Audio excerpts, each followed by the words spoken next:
All right. Welcome, fans of Eastside Mags, friends of Rory Coleman, and friends of Bobby. Here we go. We are live. And this is the support sketch party for Eastside Mags.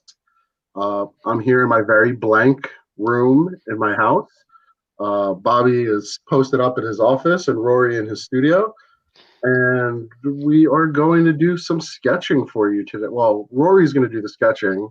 I could sketch, but it might not be as good. I can do a mean stick figure. Bobby and I are going to do the trash talking. And hopefully all of you out there in social media world will do the donating. So the purpose of this broadcast, if you will, and if you're watching this, you're watching this on either Facebook or YouTube. The purpose of this is to support Eastside Mags, which is my shop, my comic shop in Montclair, New Jersey, to which Bobby is a loyal, dedicated fan. Jeff filled up my office with all this stuff. Yeah, his wife is probably super pissed at me, but you know, never. But she's a real sweetheart, so I like her. Even if she probably doesn't like me very much. Oh no, stop. Andy is the best. Yeah, she is. But so here we are, and we're hoping that you guys will be kind enough to donate. The way it works is there's a ticker at the bottom of the screen with the Venmo name for the shop, Eastside Jeff. And for every $5 you donate, you enter into a chance to win one of the 6 sketches that Rory's going to be doing today. Rory will be the one to talk to us about which characters he's going to do, and we'll probably ask him some questions along the way about where he developed his talent, and what characters he likes to draw, stuff he's worked on. We'll probably also talk a little trash about comics, stuff we like, stuff we don't like. We'll talk about maybe this NBA 30 for 30 special that's coming on that we were just talking about before we went live. 98 Bulls. I'm a Knicks fan, so I hated the 98 Bulls because I think everyone who was in Chicago hated the 98 Bulls. that is definitely a fair assessment. But your job out there is to donate and win a sketch and help a comic book story. And our job is to try to keep you entertained. Rory has it easier than the rest of us because Bobby and I. I don't know. Rory's got it pretty hard with me being here. Yeah, I have to stomach Bobby this whole time. Well, I'm sure we'll be able to do it. We're social distancing, and it'll be good. So, do you want to go through the list of characters we got from social media? And if anybody's on right now, they can let us know. I'm going to start with Jubilee from the 90s. Oh, 90s X-Men. Every year. Yeah. Sorry, as I just fixed my camera here. And then I'm happy to hand it over to whoever's online to vote on the rest or suggest their own. Yeah. Let's see here. So, looks like the list that we have so far is early 80s or mid 80s, I would say, circa Uncanny X-Men 213 Psylocke. Oh, you still there? Okay. Psylocke. We've got Shredder from Teenage Mutant Ninja Turtles. We've got Ahsoka from Star Wars. Jubilee. Armor from the X-Men. Someone had also suggested just random Critical Role characters.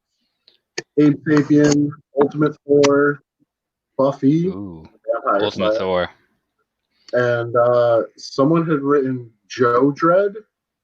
I don't know if that's like an inside joke or if they meant to write Dredd.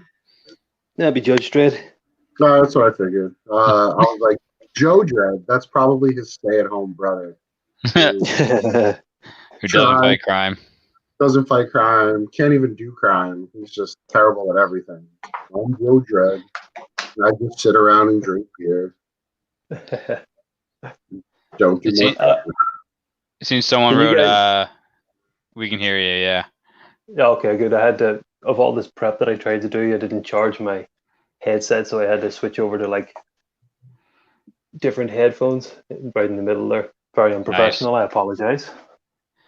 I think people can forgive you. I won't, but everyone else can. Well, you don't matter, so Yeah, that's fair. Oh. Christopher CTW actually threw in a suggestion. He said Swamp Thing eating a can of spinach. Only if Rory makes him like Popeye and he gets like super strong after he eats the spinach. That's also, if I'm not mistaken, a form of cannibalism. Oh yeah. it's brilliant. Maybe. That would be like Swamp Thing eating his children after they've been canned.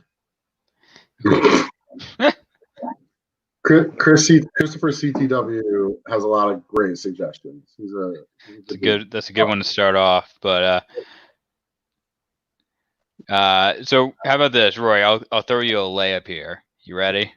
Since we're on the topic of 98 Bulls. So how about you tell us a little bit about who you are, some of the recent books you worked on, and things along that nature. Just get so people know who exactly you are if they're not as familiar with your work as they should be. Okay, so as I've been introduced, my name's Rory Coleman. I'm from Ireland. I've been drawing comics for 6 or 7 years, but more recently, I drew some Cloak and Dagger for Marvel. Their digital first series. What's the name of it again? Negative Exposure. So I drew a few issues of that. Last year, I done some fill-in work on a Star Wars book tying into the Jedi Fallen Order game. But I've drawn a lot more Star Wars for a European publisher, Panini. So we've done a lot of German language Star Wars Rebels, and was able to work on the adaptation of a Star Wars novel featuring Luke Skywalker. But I've done a lot of work also for Dynamite. Started out on Dynamite with a Kiss Army of Darkness crossover, which was a lot of fun. That was written by Chad Bowers and Chris Sims. I was doing the art and Tim Brown done the colors. And I also last year got to work with Max Bemis on a Black Terror series. So that ran for 5 issues. First issue was drawn by Matt Gaudio. Bobby? Yeah, do you know? Gaudio. And then I took over then for issues 2 to 5. That was a lot of fun. It was a bit sick and twisted, which is kind of up my street a little bit. So I think that's most of the stuff that I've done recently. And right now I'm just working on a few pitches for a creator-owned series, so nothing that I can talk about or show at the minute. Yeah, didn't for the Cloak and Dagger series, Negative Exposure, that tied into or that had the villain from the Spider-Man game, correct? Yes, Mr. Negative. That's the one, yeah. And I think that was the first appearance then in Marvel Comics of his henchmen and things from the game. Also, they were all featured heavily in the series too. So did that give you an excuse to play the video game a lot at least? Very much so. At least that's what I told my wife whenever she seen me playing. It's like, it's research. What can I do? Another day at the office. Did you at least finish the game? That's my next burning question. Oh, like 3 times I got hooked on it. So I done it in normal difficulty, and then I done whatever the highest difficulty was, and then New Game Plus. So I was sick of it by the time I finished. Until the DLC came out, and then I played it too. What oh man, what costume was it? I think it was the last costume you got in the game, the like slick spider costume that's like made out of the Doc Ock arm material. Oh, yeah. Mm-hmm. That was a dope costume. I wish that costume appeared more in the mainstay of comics. Yeah, like it didn't show up, and there was a lot of obviously comic book based suits that showed up in the game, and then maybe because they have their own Gamerverse sort of spin-off, but yeah, that never made it into mainstream Spider-Man comic or anything. which normally you'd expect to happen. Or Yeah. something cool looking like that. I suppose there's time yet. Someone will work it in. Hey, we had another character sketch recommendation come in. A personal favorite of yours, Rory, Daredevil. Yeah, Daredevil. Where did that come from? Josh, I'm gonna screw up this last name real bad. So sorry, Josh, if you're still watching. Josh Geegan. That was my guess too. That's what I'm going with. I'm going with Geegan. I'm kind of surprised because I draw so much. I mean, Daredevil commissions for one guy in particular, and I was thinking maybe Mike had come on to request that, but Daredevil definitely. We could definitely do a Daredevil. I think by now, if I can't do a Daredevil justice, I should quit. I've done so many.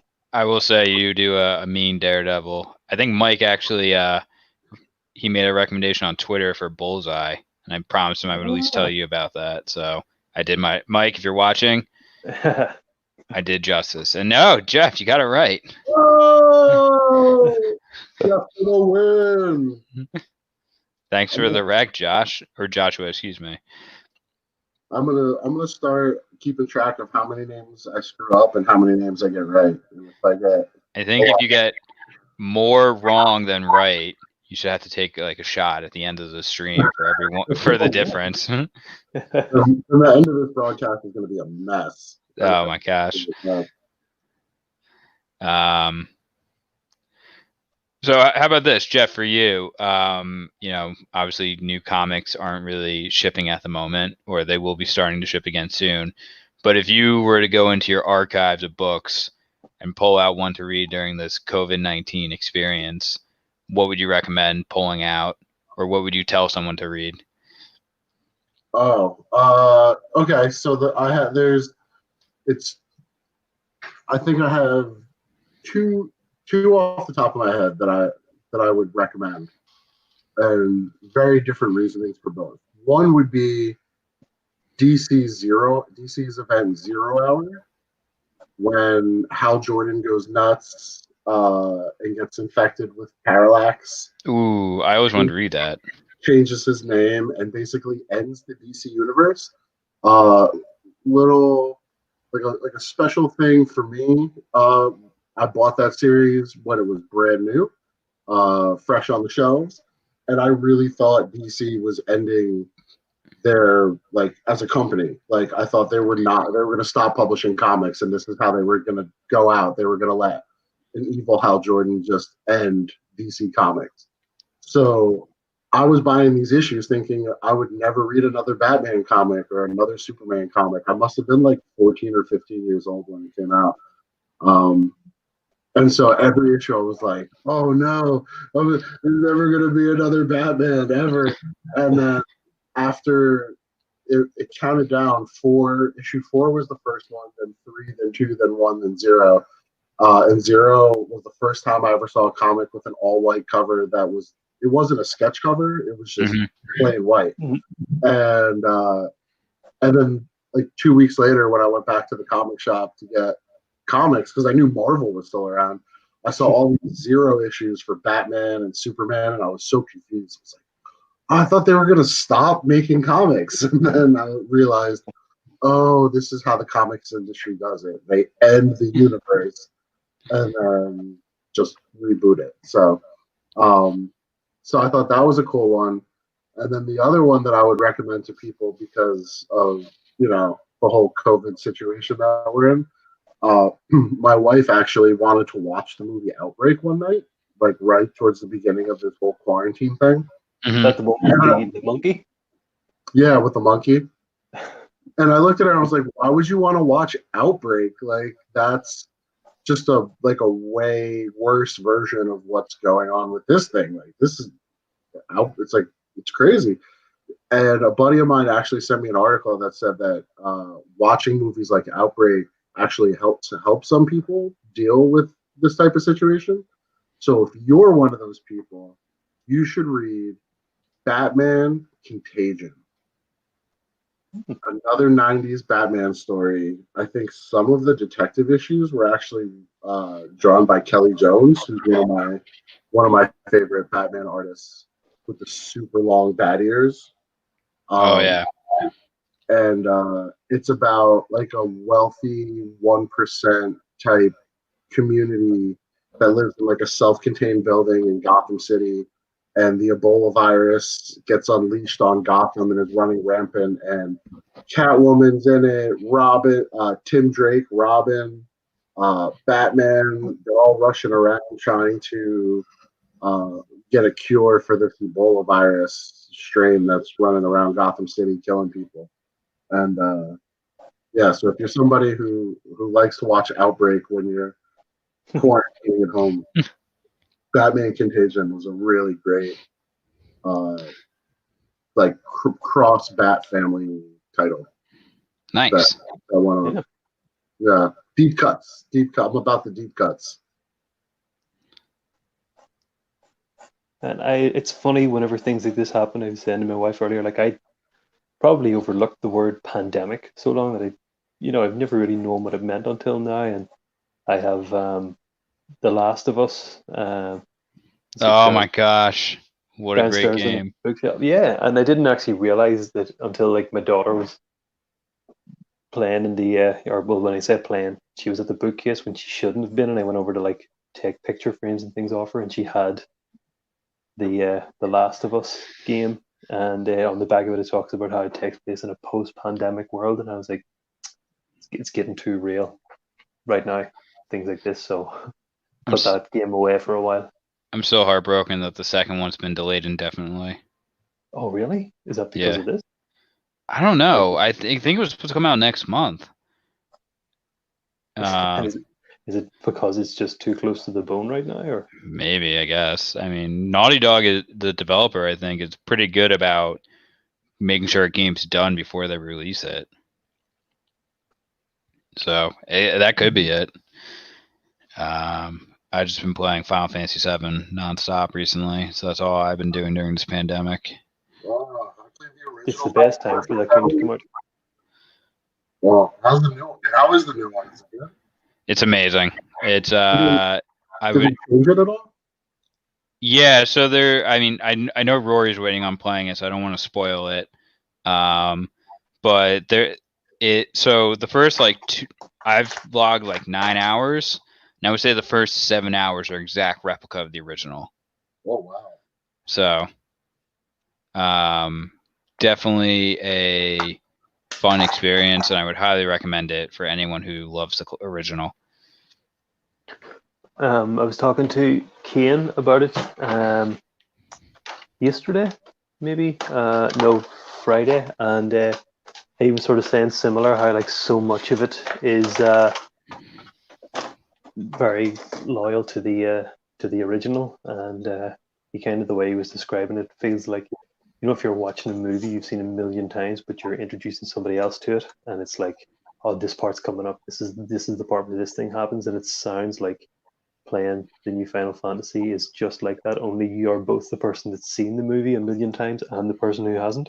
Yeah, that's pretty much me trying to explain Lord of the Rings to my wife, who has no desire to watch it. My wife, my wife doesn't like Lord of the Rings, but she likes The Hobbit, and I feel like that's good. I tried explaining the Lord of the Rings to my wife the first time. I'm like, all right, so they're like taking this ring and they're in like one corner of the world and they got to walk all the way to the other corner. And she was just like, wait, why? Like, why did they walk? Why didn't they just like fly there or something? Why didn't they use magic to teleport? I'm like, you're asking the question that everyone asks. Like, I can't teach you anything else at this point. I didn't watch it with my wife, but when she was pregnant and was off work, she watched them. I think they were on like Amazon Prime or something, and I was all excited because like while I sort of went off the movies by the time Return of the King finished, I still love the first two, and I left her watching the first one, and I think came back something, not that she was watching them sequentially, but I didn't ask her until like she was almost through the second movie. Like, what do you think? Are you enjoying them? And she was like, I hate them. They're so bad. Like, am I supposed to know? Is like his face is the same all the time? Is Frodo happy about this? Is he sad? Is he upset? Like, things are happening to him, but his face is the same, and he keeps falling over. That's what he does. That's Frodo. Mm-hmm. I remember when Two Towers came out and Return of the King. One of my really good friends at the time was an assistant manager at the local like Flophouse movie theater, where it was just like terrible seats that were all torn up and everything smelled like burned popcorn. And it was just like a real garbage theater. But I because of him, I got to know pretty much half the staff at the movie theater, and they used to let us in like at 1 in the morning the night before a movie would come out. And so Two Towers and Return of the King we got to watch for free while drinking beer in the movie theater at like 1 o'clock in the morning. We'd get packaged goods and go sit in this movie theater, just like the six of us, and watch. We saw the whole movie the night before. It was awesome. That's awesome. Yeah, it was really chill. I went to see the first one with my brother, who was a huge like Tolkien fan and had read all the books and things. I'd never read any of them, and so loved the movie. And we were walking home, and he does this where he gets like excited about something and starts talking. And by the time we'd walked home from the theater, which was like a 15-minute walk, he had told me what happened through all three books. So pretty much spoiled the series for me right out the gate. Nice. Ugh. It's like the time my dad spoiled the 7th Harry Potter book for me. I was so mad at him for that. Oh no. Oh, hey, a couple more people chiming in. Yo, Rory, your boy Mike Francis says, yo. Hey. Yo, Mike, we were just talking about you. Someone has requested Daredevil.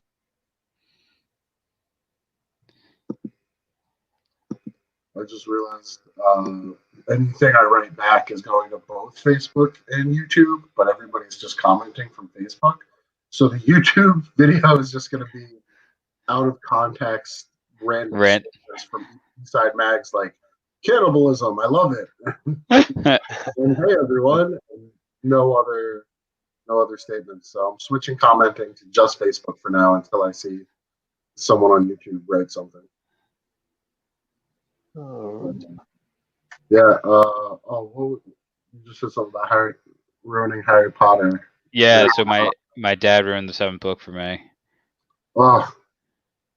See, and I wasn't a big Harry Potter fan until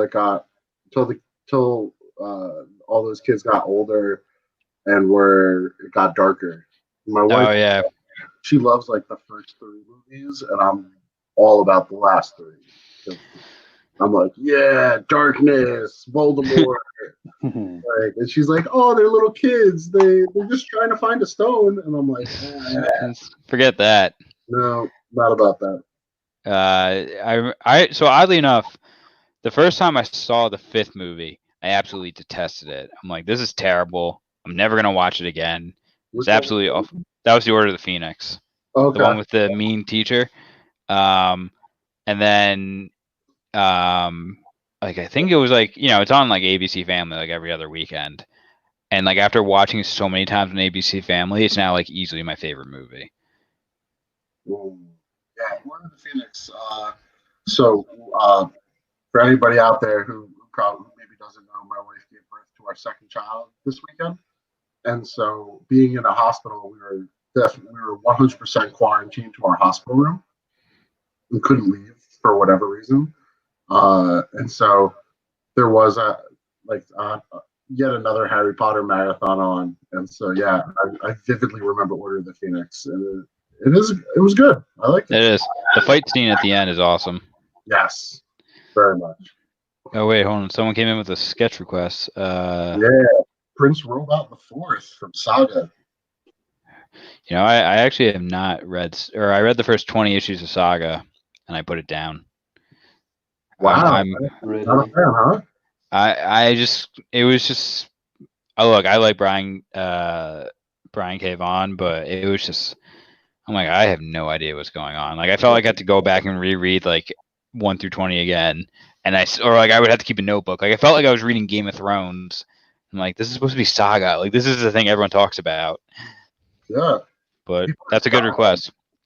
people are super diehard about it, and then some people just don't give a shit. It's funny how there's just one or the other. There's not. Yeah. What if polls that George R.R. Martin just never finishes it, and then just has it like sent to TV? How pissed do you think people would be? Not as pissed as people were with that Game of Thrones ending, but you definitely have a decent amount of comic fans who pissed off. I was pretty pissed about that ending. Not gonna lie. I was off Game of Thrones. I think about, can't remember what season it was. I just got so lost. It was kind of like you were saying, Bobby, where it was starting to feel like you need to do homework to watch an episode. So I'm like, I mean, the beginning was easy for me because it came out when my wife and I were in college. So like Sunday nights, like I would just go to my fraternity house and we'd all hang out and watch it. And there was a couple diehard guys who like read it, like took notes, and, like would like cross-reference their notes after each episode. So like if I didn't understand something, they would just explain it to me, and then it kind of got hard. But Howard Levy said Saga was easy to read in trades because there were so many delays during single issues. Maybe I should email Jeff a request for all the trades. trades the way to go. With the 10th one being the last one, supposedly coming out. Well, the plan was for it to come out this year, but with comics being held up, who knows? I suppose it just gives Fiona Staples and Brian K. Vaughan some extra time to knock out that last arc before it ends. Was it Wendy's who said Saga was on hiatus, and that's why what their favorite comic was? Who said that? Wendy's? Yeah, like someone asked Wendy's, like Wendy's did like a Q&A on Twitter, and like, what's your favorite comic? And they're like, Saga's on hiatus, so or something like that. Wait, Wendy's the burger place? Yeah. Oh, that's. I was like, wait, Wendy who? The little redhead girl with the pigtail. Wendy Williams. Wendy Williams. I mean, I can see Wendy Williams reading Saga. I don't know if I can see the Wendy's Burger Girl reading Saga, but I don't know. We don't know what Wendy's the Burger Girl does when she's not cooking burgers. Maybe she's eating burgers. Oh man, now I want Wendy's. Do you have like Wendy's and food chains and stuff still operating over there? Yes. I think so. Sorry, go ahead, Jeff. Oh, I was just saying, I've been using the benefit of quarantine to try to avoid eating as much fast food as possible, which has been working out really well so far. So I just tell myself that they're closed. So they actually are all closed over here, like McDonald's, Burger King. We don't have Wendy's things, but yeah, they're just closed by you? Wow. Yeah, I thought maybe they would do drive-thru or something, but no. We got Chipotle the other night, but we've been trying to support like local businesses and use DoorDash pretty much. So we might have ordered Burger King the other night. I don't remember. And that's it's all blur now. Support a local business? Well, like if we order from, like for example, we've been ordering from like the local bar, the local deli, the local bagel place, and then like bagels. Yeah, and then every now and then, like I think I was just being I was just like, I really want a burrito, and the local place that serves burritos was closed, so I'm like, I saw an ad for Chipotle, and I'm like, I'm in, I want it. So Howard Levy said sketch Wendy reading Saga. That would be quite the sketch. She has nothing to read. It's on hiatus. Hey, there you go. And then Rory, your boy Mike Francis had a question for you. Are you ready? Yeah, I am. Why are you so awesome at drawing Wolverine, and do you ever feel bad about it? The answer is yes, all the time. Well, there you go. Well, we just got a $5 donation from Jeff Martin. and Oh, and a $50 donation from Andrew Sato, who also wrote donation to Eastside Mags. If we win a sketch, we'll donate that to the emergency daycare organization that you've been working with. Love, Mary and Wow. Andrew. nice. With That is a awesome. little dancing emoji of a rabbit shaking his booty at me that says "Got your back." That is awesome. Very nice. So That's a we're very logging, generous donation. yeah, we're logging those donations right now. That Jeff Martin guy, he's trouble. We can skip Are him. you not Jeff Skip Martin? it. I thought that was you, Bobby. No, that was actually Jeff. I think Jeff made a donation out of his pocket. Oh no, Well, I thought Jeff Martin was your screen name for internet things. You're the gag. oh, here we go. We just got $15 from local New Jersey artist and Kubert School grad Alan Watson. Oh, what's up, Oh, Alan? nice. Alan Thank you Watson, very much, man. who is not trying to win a sketch, but just wants to show some support. Because Alan What is an that awesome type guy. of awesome dude. So Yeah. thank you, Alan. If you're watching, if you're listening, you're the man. Thank you so You much. are. That's amazing. What a good dude. Alan's been in our shop a couple times. He had an indie comic that came out, not in the shop, so I'm drawing a blank on the writer's name. And I'm going to screw up the name again because I haven't said the name in a while. But we were sold out of copies, so I don't even think I have it there, even if I was there. But Drakian? Oh, Draken. Draken. Great book. But like I said, I think we sold out of it. So I'll have to hit up Alan, get some more copies when we can start heading out of our houses. Oh yeah. Was that on Kickstarter? That? Yeah, we ran a Kickstarter campaign for Alan, Yeah, and I remember Jeff that. was kind enough to be a backer in the comic book shop tier. So we appreciate Jeff's support. So at least we can do is Yeah. return the favor. But Roy, to answer your question, Venmo is like via phone. So Jeff made a personal donation from his phone. I just run the Twitter that has his name on it. So if I screw up, we can blame him for anything. Oh, okay. And yes, Alan, you did.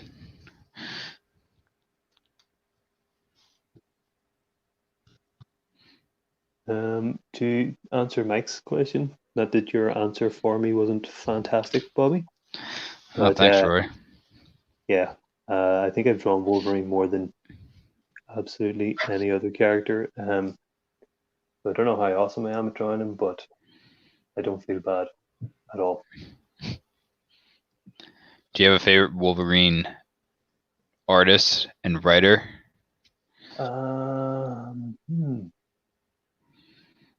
It's funny because I've sort of already planned out my because I do a sketch every Wednesday, like a Wolverine Wednesday on Twitter and Instagram. So I kind of have a list of topics that I'll draw under him. So I was just last night while I was watching TV sketched out the one I'll be doing this Wednesday, and it's like Age of Apocalypse, like Weapon X, I suppose it was Wolverine, and I forgot like Adam Kubert's drawing Wolverine now, and he's as good as ever, but I forgot just how good he was, like back during that period.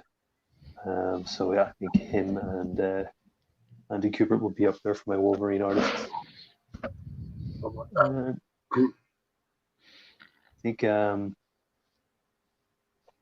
Jason Aaron done a run. I think it began with Wolverine in Hell. That was a whole lot of fun when he was writing. So I think Jason Aaron would be up there as one of my favorite Wolverine writers. I did love his Thor run. I still have to get into that. I have it all like queued up on Marvel Unlimited, but I have foolishly set the task of trying to read through Claremont's X-Men run before I done anything else, and that was I got a Christmas, and I'm still only at like the Dark Phoenix saga. It's taken, not that I'm complaining, that has taken a long time to get through it, but it's like there's so much other cool stuff on this that I don't think I'm going to get to. And Aaron's Thor is on it for sure.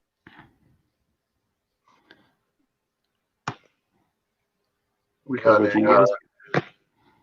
I was going to say, Rory, we got a question for you from Ariel Lazo, who wants to know what type of pen you're using for the sketch. Is it a fine point regular ink pen, or is it something super professional? So I'm going to have to hold it up and hope that you can see it because I can't pronounce it. It's a Tombow Fuden Osuke.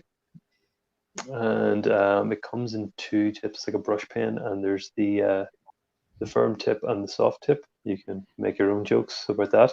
And well, here it is. I take a hard tip. So I can't find them in like multi-packs or anything. I've only started using these at the recommendation of Robbie Poggi and Kian Tormey, but before that, and I still hold on to some for fine detail, but I do love the Pigma Microns too. They've been my go-to inking pen for years. I've only just recently been converted and I'm still getting the hang of this pen, but it's awesome for, you know, you don't have to switch as much like the technical pens. You have to switch through your different sizes, like just depending on how you hold this, which I suppose is the point of it being a brush pen. You can get a lot of different line widths and things.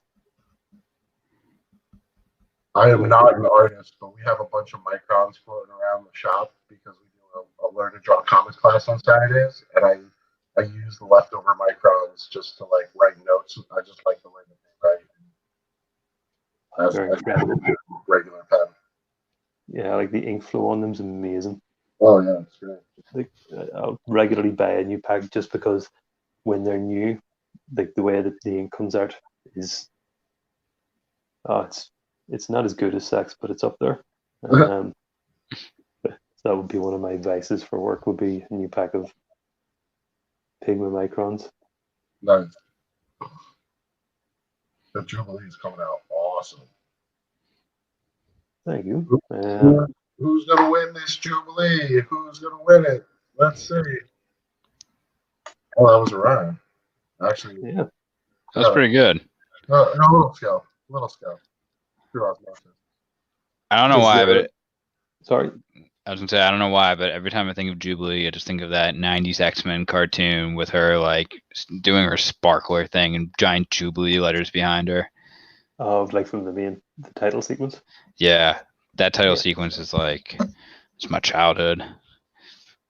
Big time. We just got Disney Plus. Like we were way behind. You guys have had it since last year, isn't that right? Oh yeah. Yeah, we got it November. I think I bought it for a year subscription, like right out of the gate, because it was cheaper. Yeah, same. But we've only had it for a few weeks here. But I started with the '90s Spider-Man, and then I'll get into the '90s X-Men again. Looking forward to that. Oh, we got some '90s X-Men fans popping off in the comments section. Ariel Lazo says '90s X-Men was the best, and thank you for your answer. Michael Francis says the theme song was something else. And Alan Watson said best song ever. I don't disagree with any of that. Yeah. And Ariel said who's playing it in their head. Yeah. The only stuck in my head now. That I would say gives it a run for its money is the Batman animated series music. Oh God, yes. That is just epic. That show was so good. I loved like the actual effort they put into music, that it was like a whole, every episode was scored like it was a movie, and just set it apart. Now I've got that song in my head instead. Yeah. And just the, I mean, I know they've won a whole bunch of awards, and it's not like it's any kind of new business or anything like that. But man, the animation is just so ahead of its time. Yeah, it's so good. I would love to see them like redo it with like modern day animation. Like, can you imagine like the My Hero Academia animation with like X-Men characters? Be unreal. Oh, that would be legit. Yeah, I'm still waiting for like a really like high quality You know, in terms of animation and stuff, like X-Men series. It's been so long. Like I can't remember, was the last thing like Wolverine and the X-Men? Was that maybe the last animated X-Men show we had? Yeah, I think so. Yeah. It's a long time to wait. Every X-Men show since then has just been kind of half, not quite what it used to be. What was the one where the X-Men were in high school with like? Oh, X-Men Evolutions. Yeah, that one was weird. That seems to have like a cult, or I don't want to say cult, but a strong backing. We'll say that. Huh. Like people either love it, or and it's like the greatest X-Men ever, or are just like I don't even care. I feel like they made Rogue look like most of the goth girls I dated when I was in high school. Oh man, is my wife downstairs watching this? Oh, we got another donation from William Jones, from Colin Jones. Oh, Colin. Oh, hey. Colin Jones. The Venmo account is from William Jones, but and we got $5 from William Jones, from Colin Jones. Wow, and Mike Valley dropped a big 3-digit number on us. Oh wow. Holy cow. Let's log these donations here. Colin Jones. That's awesome. Colin's my boy. Yeah, that's right. We have to do a Spider-Man. Am I right, Bobby? Oh, I didn't know him that. And an official $5 from William Jones. Oh, the brother steps up to the plate. He wants to enter the gambit. I think maybe there's 3 of them. There's Colin, William, and Claire. I'll see if Claire steps in. Uh-oh. Sounds like we're calling people out now. Let's do it. Where you at, Claire? Are you listening? Gauntlet is down. So I'm coming up to the end of this. Where are we going next? Like what character? That's up to you, sir. So let me mark Jubilee as done on this list here. And some of the other characters suggested previously, before today, Psylocke, circle Uncanny X-Men number 213, Shredder from Ninja Turtles, Ahsoka from Star Wars, Armor from the X-Men, Abe Sapien, Ultimate Thor, Buffy the Vampire Slayer, Judge Dredd, and any Critical Role characters. We also, within the conversation that we've been having today, where was it? We had Swamp Thing eating a can of spinach. And we also got Prince Robot the Fourth. I'm going to write those down. Swamp Thing eating a can of spinach. Prince Robot the Fourth. And Wendy's Wendy. Wendy's reading Saga. That's definitely.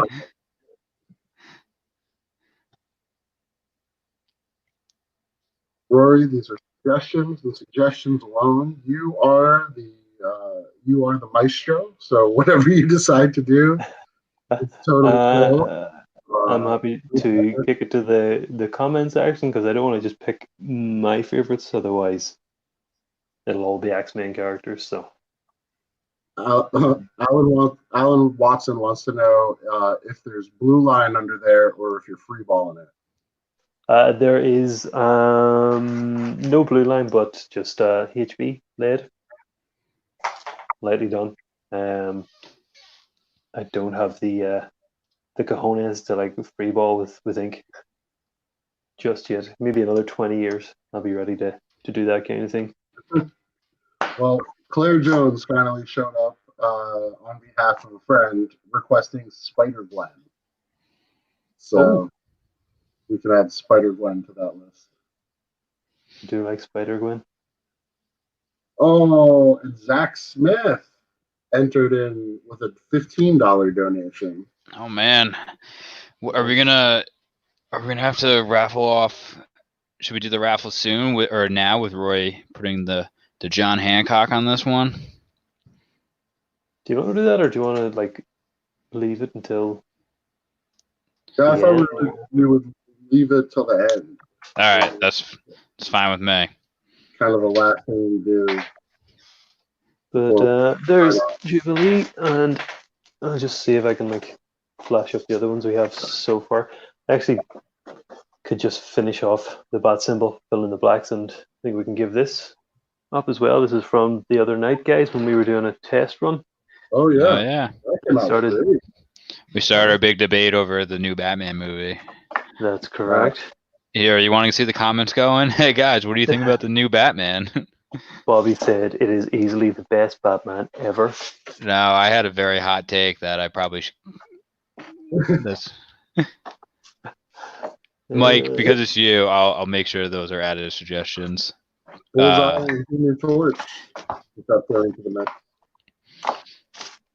really like that Ben Grimm. That's one of my favorites.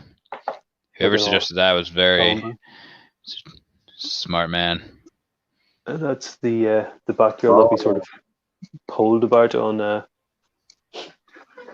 Twitter the other day. So it was kind of down to DC female characters. Batgirl won, and then it was which one do you want? And it was Cassandra Cain, which was an awesome series. And there's Darth. Hellboy. That's legit. My guy. Nice. My boy. Saliva. Oh my god. Dude's gone feral. Oh, big time. So they're all also part of the draw as well as whatever's done here. So got a bit of a bank of things. So I don't know how many that was. Is that 6 so far? 7? I lost count. Well, it definitely seems like we've got no shortage of people pitching in for sketches today. So we'll have plenty of stuff to go around with, I think. Oh wait, Michael Roy, thanks your Batman hot take. I'm full of hot takes. If you ever want to see a hot take, just go to my Twitter and just see me mention Rory. You'll see a hot take. But Rory, Ariel asked if you ever think of doing Red Hood, so you can plug in your Red Hood thing you recently did. Oh yeah, when we were doing the DC Marvel crossovers. I done fan arts of a few ones, and the one that like really kind of blew up a little was Red Hood and Scarlet Spider as a crossover, so the Kane version.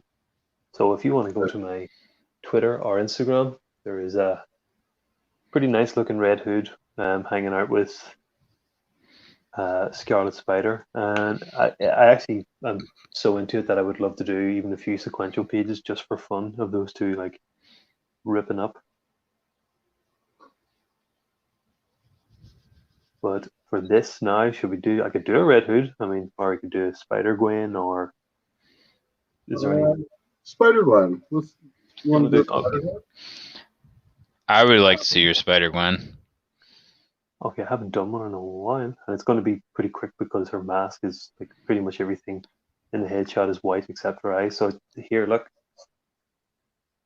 Okay, next.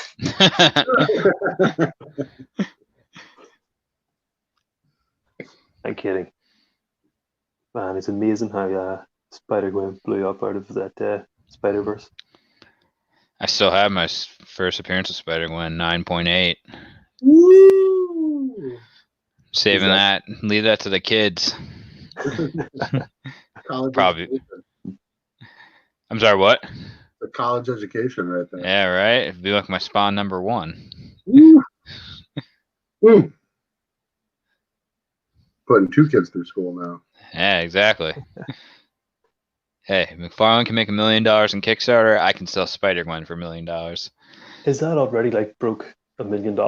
I think it broke $1 million in a day. Wow. Wow. Yeah. I mean, it's Todd McFarlane. He can do anything. This is true.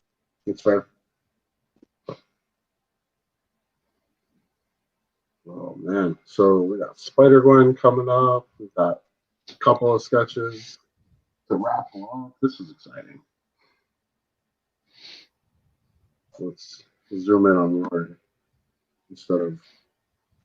So Bobby, what about those Batman hot takes? Do we want to talk about that or? Yeah, sure. I think the Robert. Here's my ultimate hot take. I think the Robert Pattinson Batman looks extremely cheesy. That's my Batman hot take for today. Sorry, Very safe. I was staying quiet for a second because I was waiting for the comment section to explode, but it hasn't. So. Yeah, I'm like, so I remember I was at my office when like they released the photo. I'm like, guys, this looks awful, and everyone's like, what are you talking about? This looks amazing. And I'm like, no, this looks terrible. So I dubbed it a hot take based on my office's reaction. Well, I am not as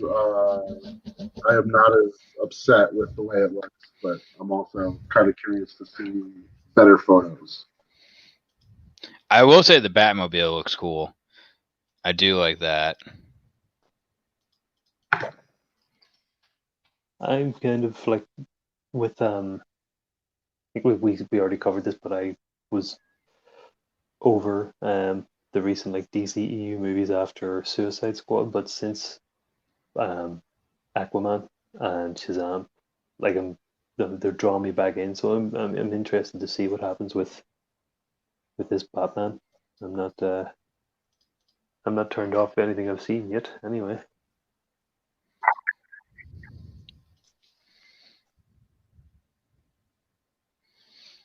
Oh, Rory, you got to follow. Ariel Lazo said she followed you. Sorry, go ahead, Jeff. Oh, thank you so much. Yeah, Ariel's a good dude. Big fan, big comic fan. No, I was just gonna say, Thank you. What did I do? I'm not, like I said, I'm not against the Robert Pattinson costume. I think though, I can't remember who posted it. Someone posted something. If you recall when Captain America: First Avenger was coming up, everybody was kind of trashing the costume because what we were seeing was the stunt costume, which had to be more flexible for stunt scenes. But I think that's what we're seeing right now, or what we were seeing was a lot of the stunt suit that has a little more disjointed and stripped down for fight scenes, as opposed to something that's Robert Pattinson's really kind of performing in. But that's a pretty good point. Or I'm just trying to sell it to myself so that so I'm not upset all the time about it. Hey man, at least he's wearing he's not just running around in a green suit with balls all over, like the way things are going. I kind of worry that's you're going to see for set photos from now on. Kind of like the Marvel thing with Iron Man, and everybody's just all green suited up. Yeah. Yeah, it wasn't oh my god, his name's Mark Ruffalo, pretty much just wearing a green suit and then had like a Hulk head on his shoulders. Yeah. Yeah. That would be a dream job. I would totally do that. Just walk around with a Hulk head on. Yeah, just walk around, act natural. Be Mark Ruffalo's stand-in. Yeah. He doesn't have to do any crazy stunts.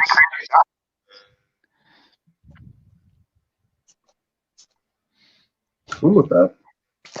I just want a cool Hulk head just to walk around in. Like you see those guys, you see pictures now or video of guys wearing those big rubber heads when they go to the supermarket to buy groceries because they don't have a mask, so they're wearing that. I would No, wear I the haven't whole seen thing. that. You haven't seen that? No. There's a picture of a lady with a scrubby. You know that sponge that's yellow on one side and green on the other. She's got Oh that yeah. taped to the front of her face instead of a mask. It's pretty wild. Yeah, it's like the new, because of this quarantine thing. It's like the new people of Walmart. You know, everybody's got their own thing.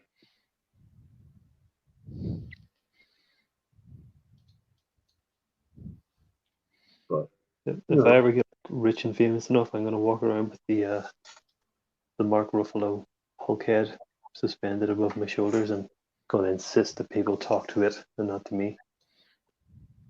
Just be like, up there, the guy. are you gonna wear it, or are you just gonna hold it and have people talk? Is it? I think you should hold it under your arm when people I try just to keep talk. moving it. Like when people are trying to talk to me, and I'll like switch it over here and over there, like it's basketball. Yeah, just please don't talk to me. Address all questions to the Hulk head under my arm. But don't look him in the eye. Yeah. Don't make him angry. Don't ever look him in the eye.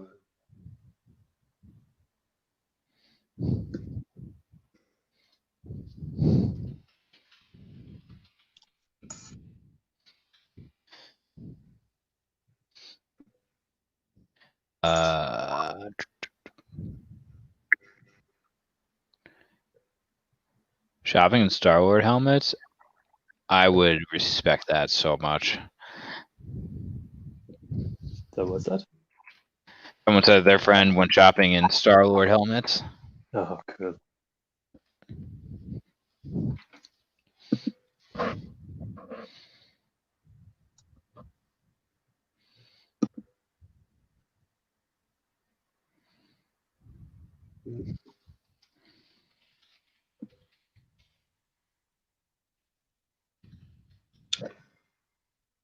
Nice.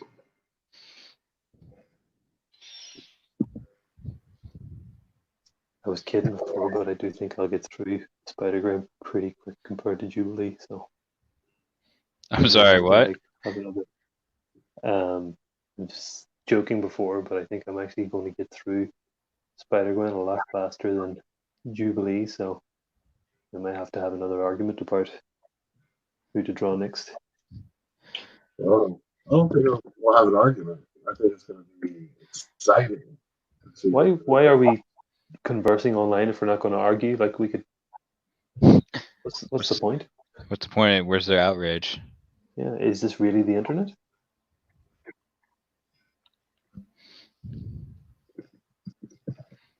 Okay, we can do more arguing. What should we argue about? I'm trying to think of a hot take I did the other night. Oh, I did a hot take here. So Andy and I watched Parasite, and I thought it was a good movie. I didn't think it was as worldly as everyone else made it out to be, and apparently that offended some people. They were very upset with me. I've got a hot take. I didn't think Joker was all that great. I still haven't even seen it. Same. I've kind of seen the trailers and stuff, and it was like, I like King of Comedy, so I'll just watch King of Comedy and skip the Joker. My wife and I watched Joker. I mean, okay, here's the thing. I thought Joaquin Phoenix did a fantastic job portraying a crazy person who's down on his luck and hates the upper class and all that jazz. I didn't think we needed Taxi Driver based in the Batman universe.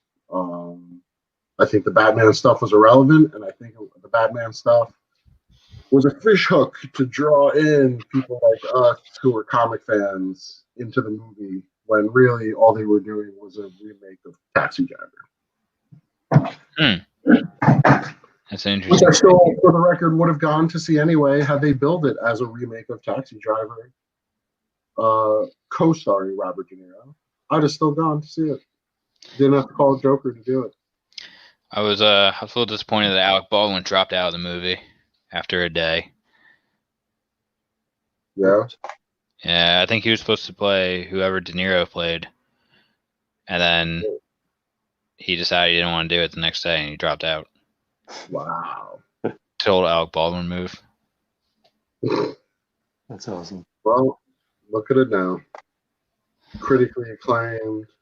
It was up for awards, right? Joaquin Phoenix won Best Actor a couple times for it. Yeah. No, sorry, Alec Baldwin. You had your shot. Give me more 30 Rock, though. Yeah. I was gonna say, maybe let's just focus on more 30 Rock and, let's not worry so much about the other stuff.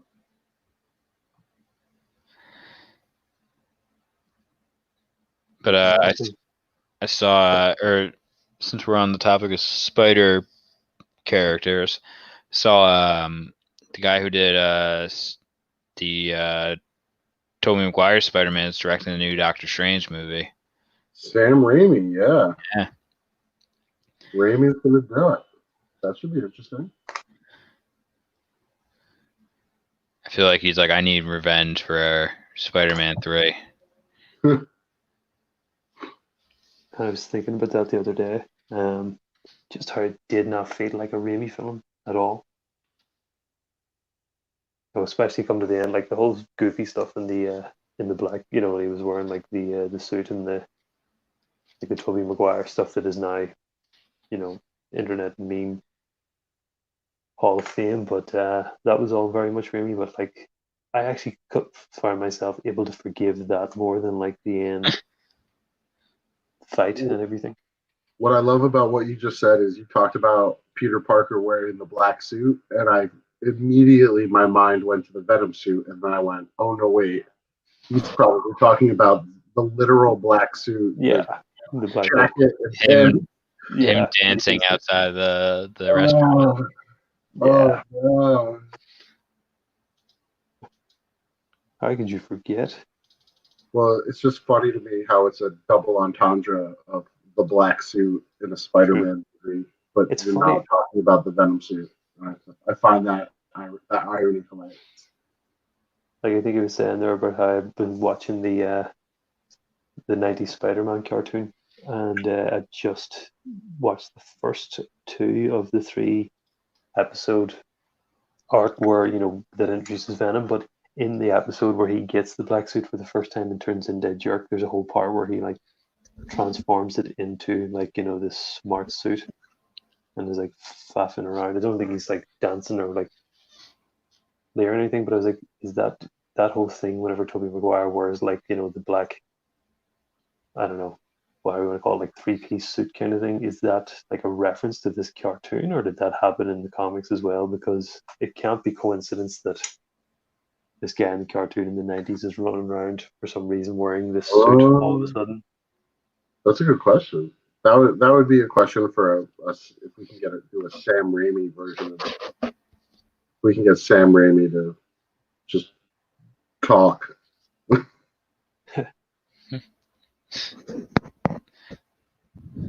Take time out of his busy schedule to just hang out that with Marvel us. movie and come onto this stream and tell us why he was more. If anybody has a direct line to Sam Raimi, you can get him to reach out to us. I'll send you the link to join our webcast here, because we're dying to know why he chose that cartoon. If he was mimicking the cartoon. Was it maybe just more a case of that he was like, yeah, no, they said he's in a black suit and turns into an asshole, so we fitted Tobey Maguire in this 3-piece suit and shot the scenes, and they were like, no, it's not what we meant. Costume. Yeah. We literally got into a screaming match with a friend of ours in the shop because he said that that Lizzie McGuire show was better than the 90s Spider-Man cartoon.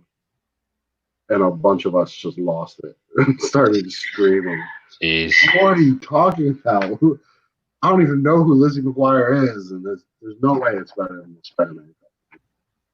Again, I don't know anything about it, but I'm presuming they're like totally different Oh ballparks.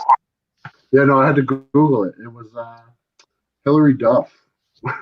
Hillary Duff had like a teen drama, like preteen drama on Disney Channel called Lizzie McGuire, and so he started in that. So I think it was just a buddy of ours just trying to get us riled up in a total way.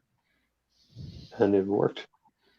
Shout out to Jay Kelly for at least standing his ground and trying to defend Lizzie McGuire amongst a group of grown adults who were like, "What are you talking about? It's impossible." No. A for effort. Yeah. But way more aggressive.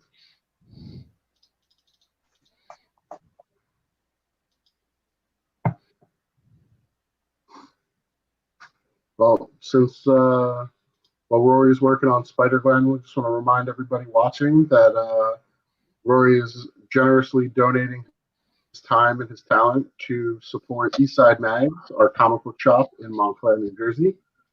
If you are a fan of Rory's, or if you're a fan of ours, or a fan of Bobby's, and you want to show us some love, you can Venmo a donation to @EastsideJeff in increments of $5, please, because for every $5 you donate, you get your name thrown into a hat to win one of these amazing Rory Coleman sketches.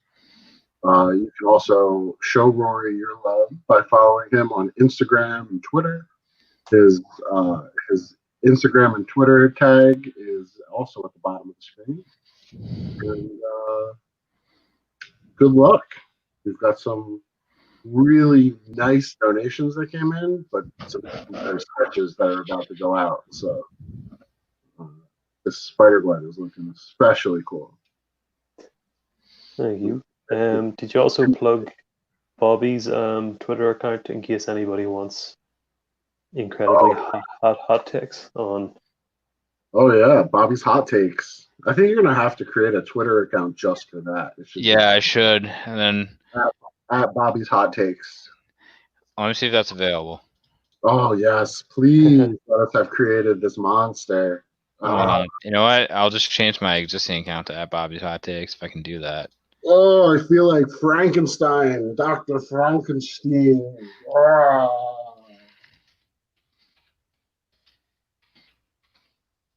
It's got to be better than the one you have now, Bobby. It makes you look like a Russian bot for Twitter. Just my name and my birthday. I don't know how much more of a Russian. How that's more Russian. Well, I just changed my username to that @Bobby's Hot Takes. Is it your Twitter name is @Bobby's Hot Takes? Yeah, BOBBYSHOTTAKES. Oh, so there you go. The entire internet is complete. The loop has been. We can close down the internet now. Yeah, because now if you're feeling aggressive in any way whatsoever, jump on Twitter and just read anything posted by @Bobby's Hot Takes. 99% of what I post is a hot take. Incensed to violence. I can't believe he said that about the Power Rangers. Oh, I'm so mad. Man, I love the Power Rangers. That was my jam. But see, now you have to post things that are just intentionally ridiculous, controversial. Like, I think the Power Rangers should have been frogs and not people. I think the Power Rangers should have just stayed the Ninja Rangers that they did in season 1. Oh, don't have it. I think there should be a version of Power Rangers where instead of dinosaur Zords, it's cleaning products, and it would tie into the current atmosphere. Could you even imagine? Where the Power Rangers can't fight if they're closer than 6 feet apart from each other. They're just. They have to use their blasters, and they have to say "pew pew" every time they shoot it, or it doesn't count. Yes. See?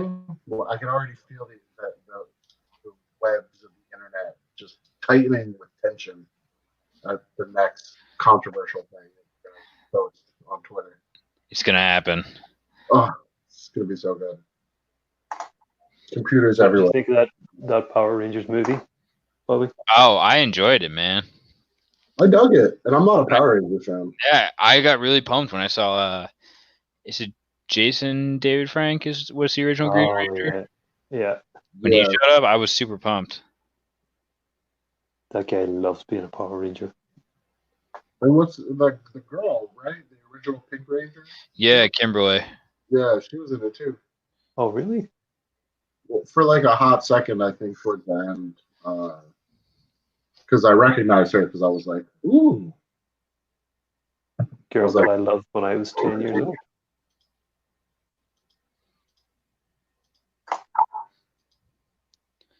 I remember when Tommy showed up. That was a big deal. I actually forgot that in the original show, it was quite a while before he came into it, wasn't it? He wasn't. Green Ranger came a little later than the rest of them. Yeah, and he was originally evil. Yeah, that's right.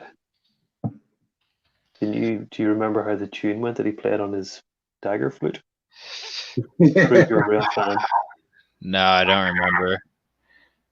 All I want in life is a dagger flute. But I remember that he then became the White Ranger and he had a talking sword, which was the coolest. What? No, I don't think I watched it after he began. Until I think maybe I was already out by that stage. I don't remember the sword talking anyway. Well, his first appearance was October 5th, 1993, and he was in season 1, episode 17. That when he was like the Green Ranger. That's when he first appeared, so that would be like Green Ranger number 1. Wow, do you know the original air date for that episode as well? Yeah. Wait, are you Googling it or do you know that? Oh, I'm on Wiki, man. Oh man, I thought we had tapped into some like real deep Bobby like Rain Man analyst. Dude, no way. Man, I'm not that smart. Oh my god, I thought you were like Rain Man for the Power Rangers. Like you just know like original air date and episode numbers and like, oh well, Tommy actually wore a pair of chinos in episode 7 when he should have been wearing Dockers. Like, oh, how is that? How do you know these things? No, I'm not that talented. Oh. It would be like the episode of what was it? Family Guy, where Stewie goes to the Star Trek convention and he's trying to ask questions to the original cast, and people are and he's like, "Oh, I want to know what's like on set," and someone's like, "Can you tell me what kind of dish detergent you use?"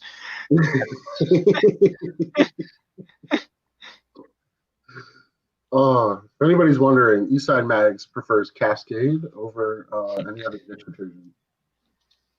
Don't let that little red ball thing fool you. The Jet Dry, don't let it fool you, man. Does not get your dishes as clean as Cascade does. Trademark 2020 Cascade Eastside Mags.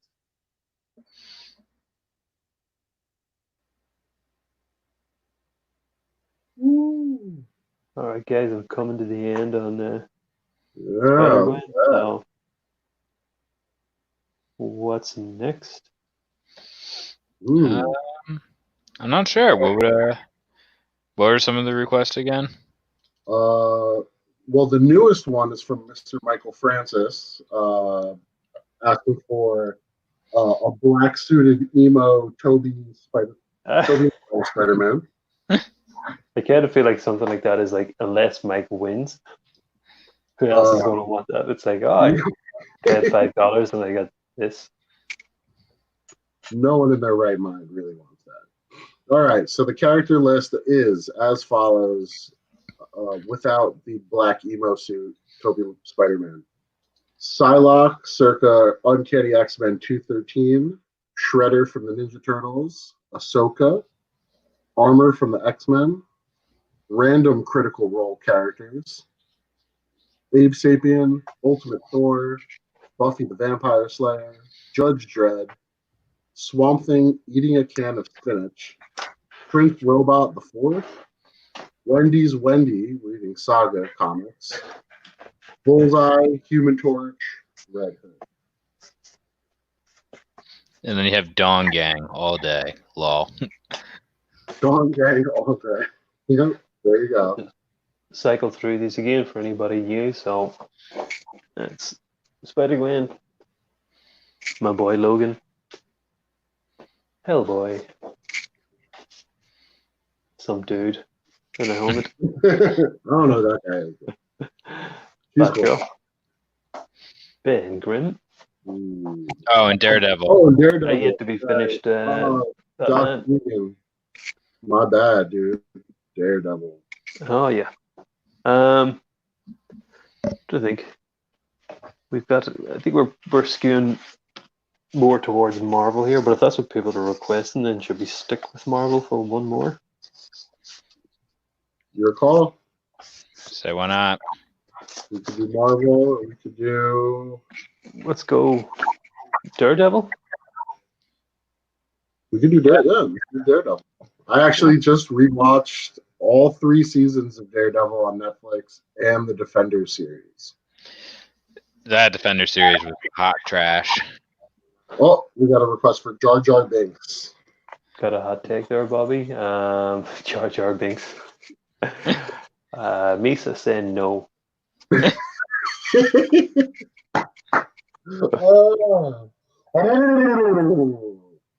Agreed. That was the best Gungan that I could possibly muster from my I was watching. Me and my wife were watching Mandalorian. Number one, surprised that it ended after like 5 episodes. Number 2, Bill Burr was in Mandalorian. That was Oh, yeah. thing. I thought when I was watching that episode and they were doing like the opening credits and I saw Bill Burr's name, I went, wow, what are the chances that there's 2 different actors named Bill Burr out of Hollywood? And then I saw him and I went, what is he doing here? Like, that's so weird. But he was great, man. Yeah, he was. Yeah, I was like, well, yeah, no, I was. I was surprised that I was half expecting him to like just start taking the piss out of everything. Yeah. Pretty soon into it, but yeah, he played it pretty straight.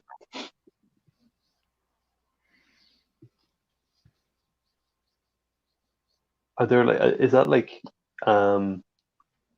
was that like half a season, or is that like all like? Does anybody know what the plan is with that show? Because I was kind of.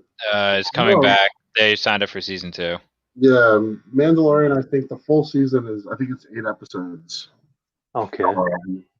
But yeah, they've been doing a season 2, and I think part of the reason why I think Ahsoka keeps coming up is because Rosario Dawson has been cast as the character for the 2nd season.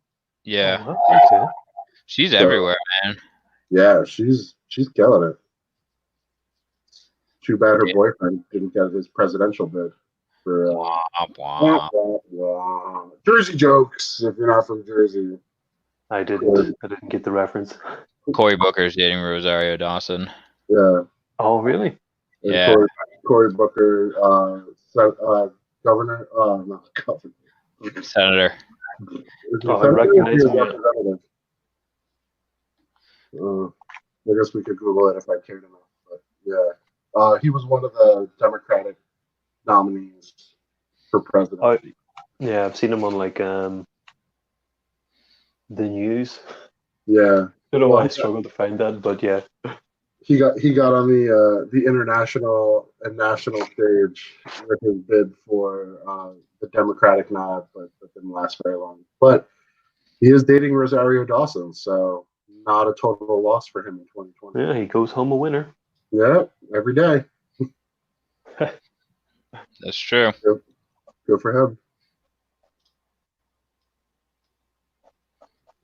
Tell us what you think about Cory Booker in the comment section, fans and comic book artists alike.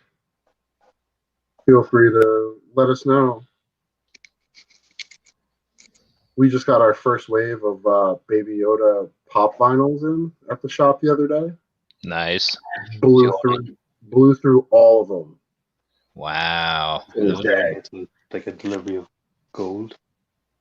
I immediately unpacked the box in the morning, took pictures, put it up on social media.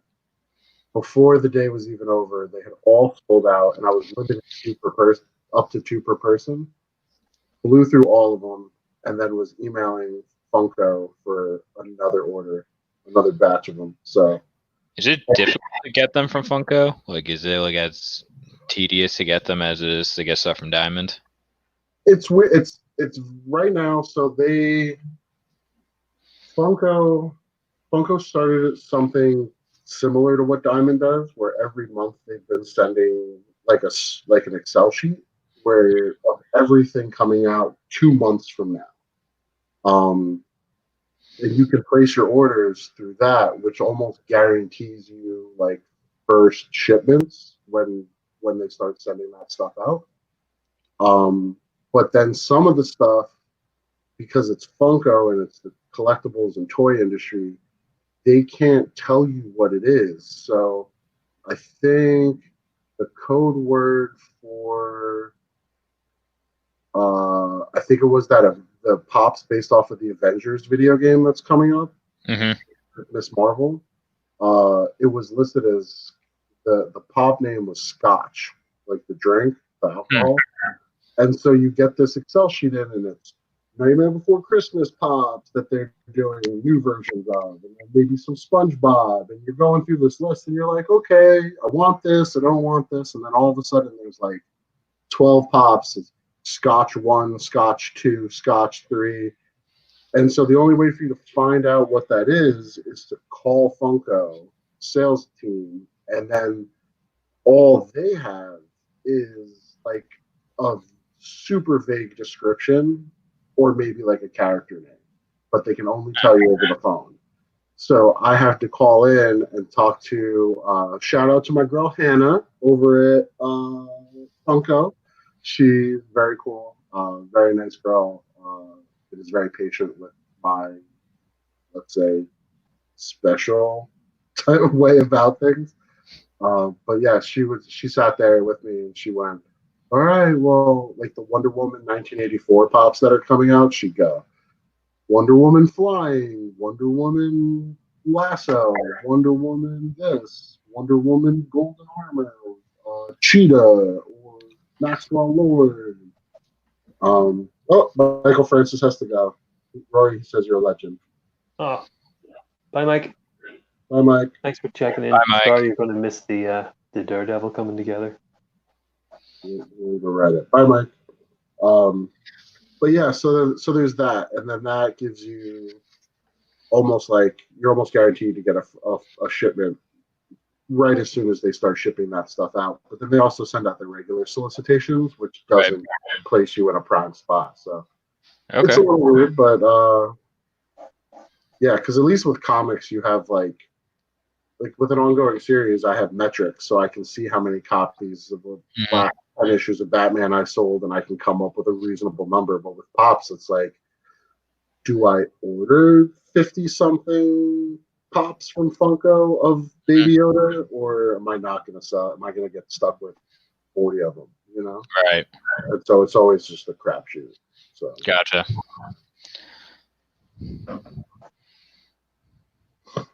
But they are definitely coming out with at least 4 or 5 different versions of the Baby Yoda pop. So if you're a fan of the shop and you didn't get a Baby Yoda pop this week, stay tuned. I'm sure there'll be one with like a bowl or a frog or some kind of Frog in his mouth. Yeah, I'm sure there's all kinds of Baby Yoda stuff coming. I think we're getting the sideshow Baby Yodas that are like animatronic and lifelike. I think I got 2 of them. I think they're 11 inches tall, and I think it's easily over $300. Ooh. But I mean, if you're a Baby Yoda fan and you want a real life Baby Yoda to kind of carry around and you know, I think that's where Andy would draw the line. you should get one and then just set it to walk into the kitchen while she's making breakfast one morning, and then just. Oh my God, she would just. We have like a balcony, and she would just walk over the balcony and drop it. Punch it right through the window. And Yeah. Come wake you up, Bobby. You won't believe which just walked into the kitchen. I just football punted it into the neighbor's yard. Bobby, why are you crying so much? Oh, my frog. Was the frog in his mouth?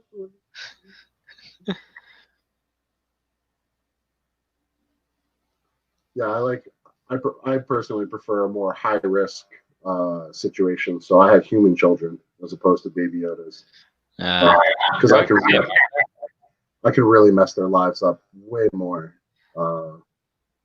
With going, listen, I don't know how to divide fractions, but I can definitely tell you how many times Thanos tried to destroy the Marvel Universe.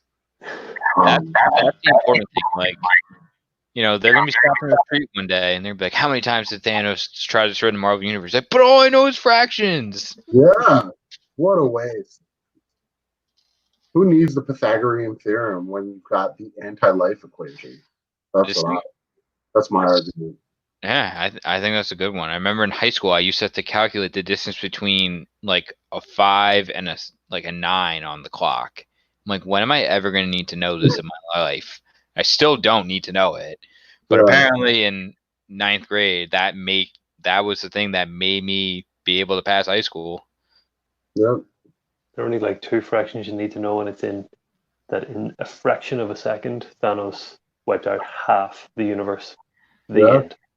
The end. Done. And there was a 50-50 shot that your teacher was going to be one of those people getting dusted. So yeah. But then he would have came back like the blip. Yep. And then you're home. But at least you would have had 5 years to get your homework done. It's true. I would have never gotten done. I still, even with 5 years, she blipped back, and I go, I assumed it wasn't due anymore. My dog ate it 4 years ago. My dog ate it, and then he blipped, and then he came back, and like we can't find it. I think it's stuck in the blip still. Yeah, his intestines were cleaned out.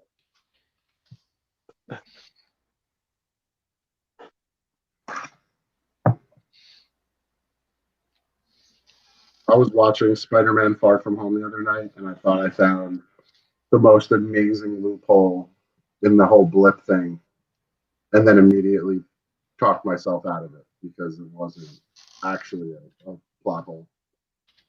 I was trying to figure out how they would still be in high school if they were missing for 5 years because high school was only 4 years. Yeah.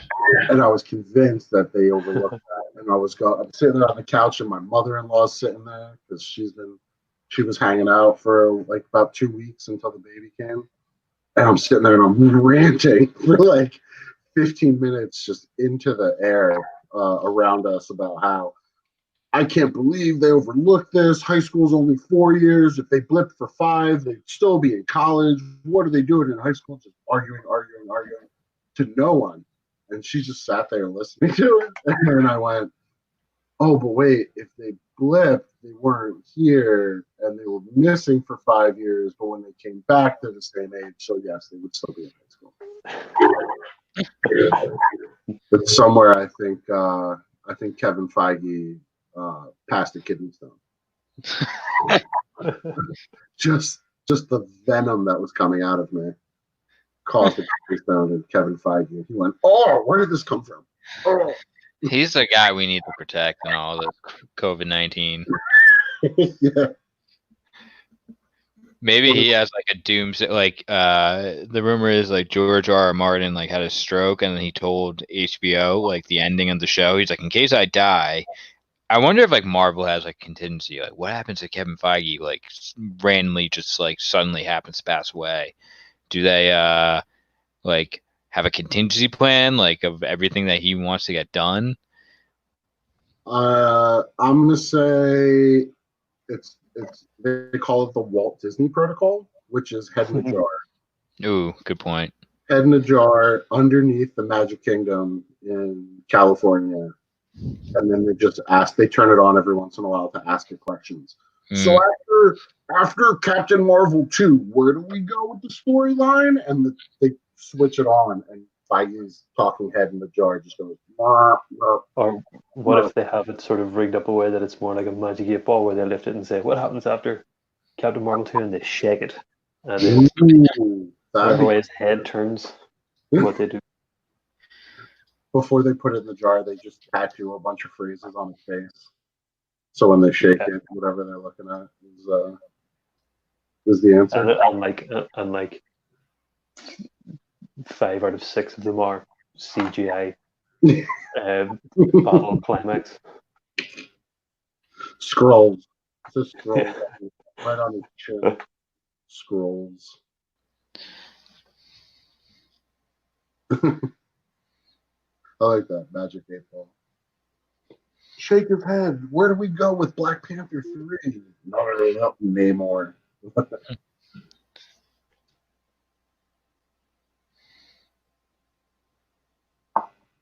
Well, I'm sitting here looking at a piece of Norman Lee artwork that I have that he did of the Invaders, and I'm thinking the Invaders, Captain America, Namor, Human Torch, and I'm thinking to myself that would be a great way to get Chris Evans back in the Captain America uniform. I have a feeling in like 5 years, if Disney was like, "Hey, Chris Evans, we'll give you like Robert Downey Jr. money to just show up in like Avengers 6," he would sign that in a heartbeat. Just like one movie, show up, say a few lines, gets a lot of money, and then he gets to go home. I would not doubt that. I think you're right. Well, as old Steve. Christopher CTW says, MCU theory, Rick Grimes wakes up and it was all a dream he had when he was unconscious. Oh my God. I think Robert Kirkman would have a stroke if that happened. And I think collectively the entire comic book movie fandom would probably immediately turn into zombies and start eating people. I think that's a more likely DCU theory of how they're going to just disregard everything that Zack Snyder did. Ooh, yeah, there you go. Zack Snyder, who's that? Are you sure that wasn't Rick when he had a coma? When he had a coma. When he was in a coma, sorry. Zack Snyder is really Carl. He's really Carl Grimes. Carl. That Daredevil's looking sweet. Marvel Zombies. There you go, Christopher CTW. That's what I'm talking about. Let's cross over Walking Dead and the MCU and do Marvel Zombies. I was very excited for I think it's Phil Johnson's Marvel Zombies that's coming out. Yes. Yeah, I had dinner with him in Charlotte at for Heroes Con. He really nice guy. I would highly recommend anything he writes. Nice. Is that the Marvel Zombies Resurrection thing? Yes, I believe he's writing that. Because there was an issue that came out, and then there was nothing for a while. But I think one might be out already. Again, I'm not broadcasting this from the store. I'm not in the house, so I'd have to check. But there definitely was a Marvel Zombies Resurrection issue that came out before the Diamond stopped shipping comics. So. Yeah, Marvel Zombie Resurrection, that was him. Okay. Yeah, the first one was good. Oh, it was 32 pages. It seemed like it was just a one shot. Oh, they kind of left it off. Like they might continue it. So I was kind of hoping there'd be another issue coming. You're right. April 29th. There you go. With him and Leonard Kirk. Well, it's not April 29th anymore, but yeah. Should have been April 29th. We could have been sitting here going, hey, in 10 days, we're going to get another Marvel Zombies book. But, Joshua Geegan says that Daredevil's looking awesome, and I must agree. Oh, thank you very much. Roy's become a pro at drawing Daredevil. Yeah, I think I do maybe 1 or 2 a year mostly for Mike that was here earlier. Now gone. Okay.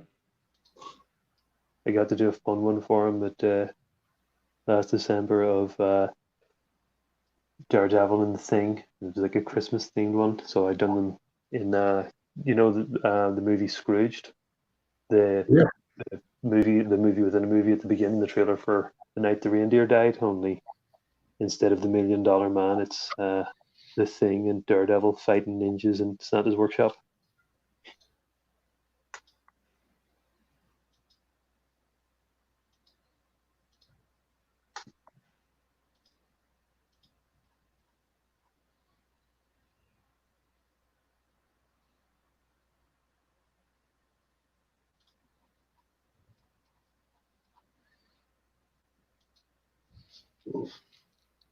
What is what was Bobby's hot take on Daredevil on Netflix?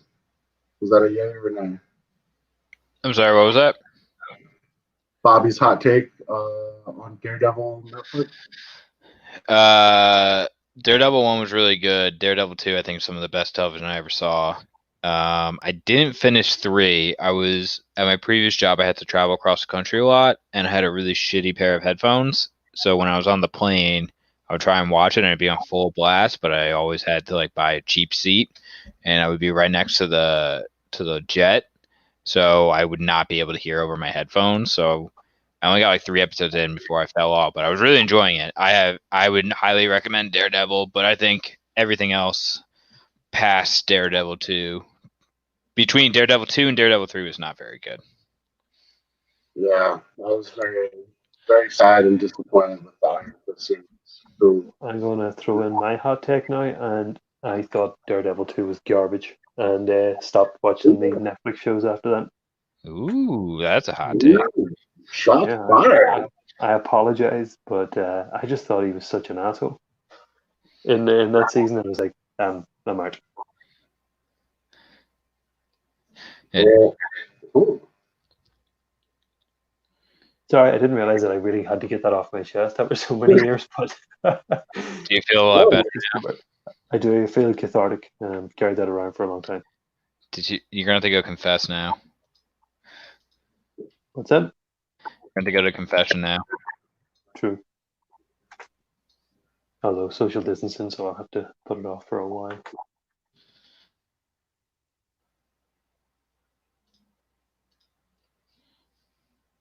And I killed the conversation by shitting on Daredevil season 2. That's all right. We can't all agree on everything.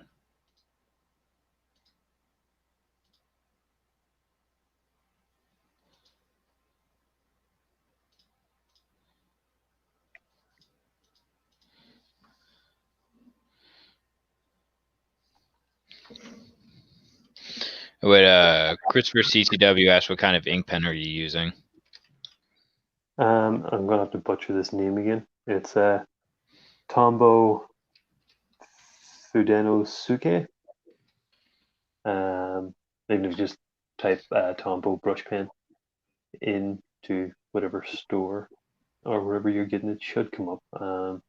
As I was saying earlier, when someone asked, there are 2 types of tip. This is the hard tip, and then there's a soft tip. You'll know the difference in the color. This blue, this one is, well, the ink isn't blue, but the pen itself encasing is blue. That's for the hard tip, and then I think it's brown or something maybe for the soft tip. I've never tried. This feels so dirty. It feels like we should be like post watershed for this kind of talk, but I've never tried a soft tip, and I can't recommend it. But yeah, I've only just started using these. They're a lot of fun.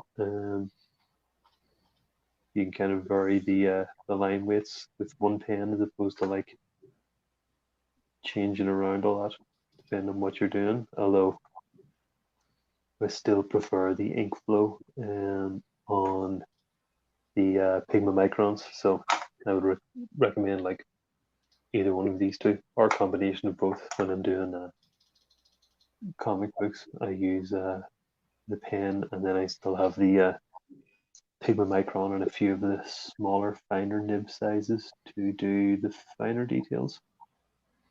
So a little bit of both, just whatever works. Really, I use brushes sometimes as well, but I find them the most time consuming. So it's not the best idea for me to use those if I'm like on a deadline or something to brush ink. Otherwise, I'm always worried I'm never going to get everything finished on time.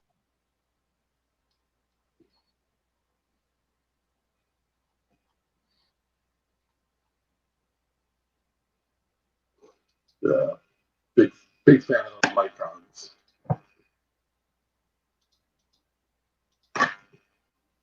Same, yeah. I just realized I have so much black to fill in that I might actually go grab a brush and just do the last of this with the brush, just to preserve this pen for as long as I can. Save the pen. And it's just, you never know how, like if I run out of these pens and have to put a delivery in, it's like weeks now before they arrive.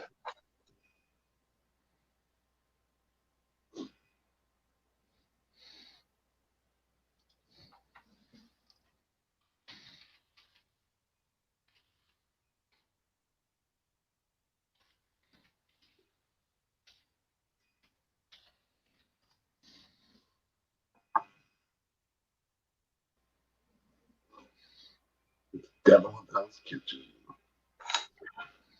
I will say, I think Vincent D'Onofrio was probably the best Kingpin choice, hands And down. he's so awesome in everything Yeah. he does. Yeah. He's real good. Yeah. And also, just to circle back, another Rosario Dawson show. That's right. Mm-hmm. She's everywhere. They're everywhere. That girl can't stop collecting a paycheck. Good for her.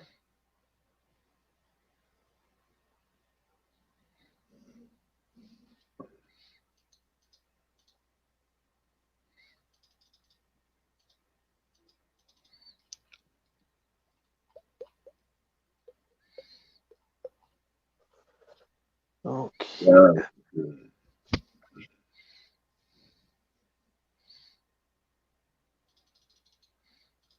The Chip Zdarsky Daredevil run that was coming out before Diamond ceased all new comic shipments was super popular.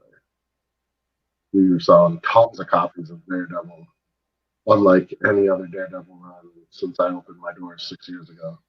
Wow. That's crazy.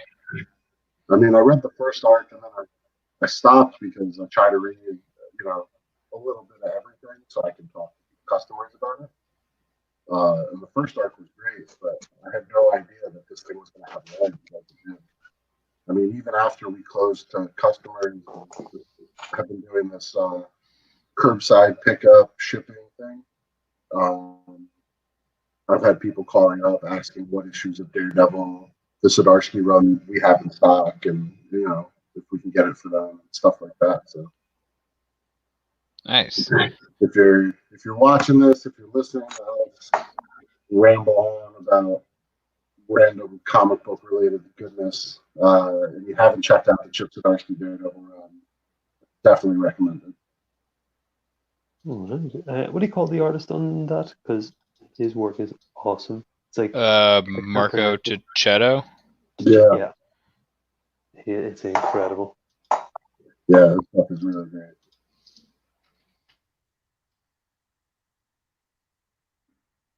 Probably not the time to announce that I'm more of like a mark for artists than writers. I would follow artists around books more than writers, but like that's one guy I would love to see on like a Spider-Man book or something too. Yeah, he did that Gamora book a few years ago, and then he did something else. I forget what off the top of my head.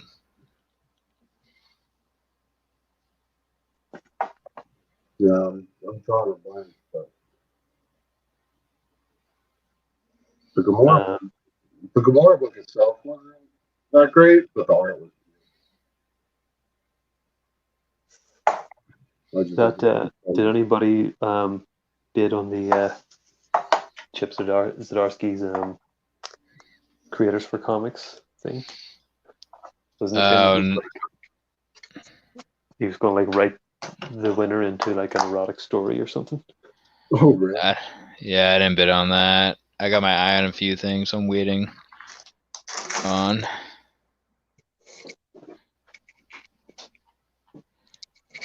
I wouldn't imagine that I could hang with the big boys in any of those auctions. So I seen like Stuart Eminem join Twitter just to like put one of his Spider-Man covers up, and it was like a $200 bid to start. And I was like, oh, I'll take a look at this, and I think I was maybe a few hours late to it, and it was already way up at like $800. Woo.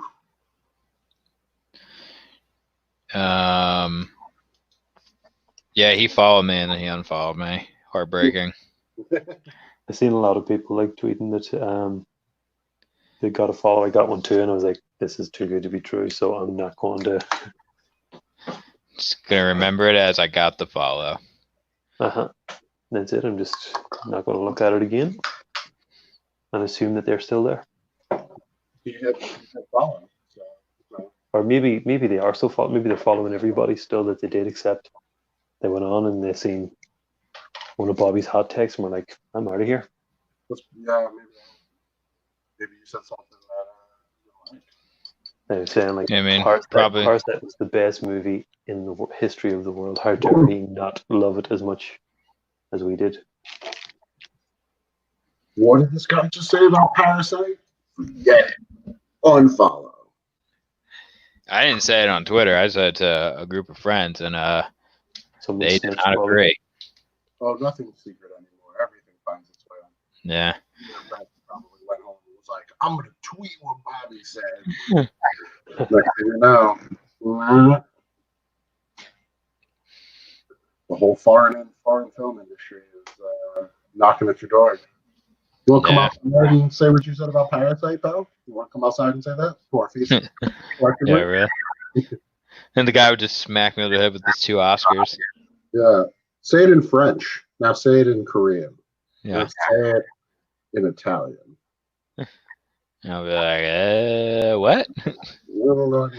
So, yeah. I haven't watched Parasite yet. I mean, it was good. I didn't think it was as renowned as everyone was making out to be. That was my hot take. I wanted to see it when they won all those awards at the Oscars, because I was like on the hype train, like, oh man, they really cleaned up. I'm definitely gonna watch this movie. But now that other life things have gone on, I'm just like, yeah. I'll watch it in 2 years and then bring it up in a conversation, and people will go, what? That was like 2 years ago, dude. Well, it's free on Hulu now, so. I feel like that's kind of the way the Oscar buzz always goes. Yeah, it's for like the 3 weeks afterwards. Everybody's all hyped about, the big winners and you gotta see it.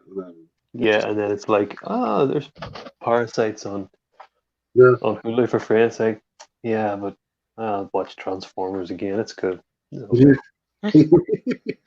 Yeah, Transformers Last Night is on for the 3rd time this week. I'm gonna watch the last act because God, that was so bad. The first one was so good. I don't know how they fell so far from grace.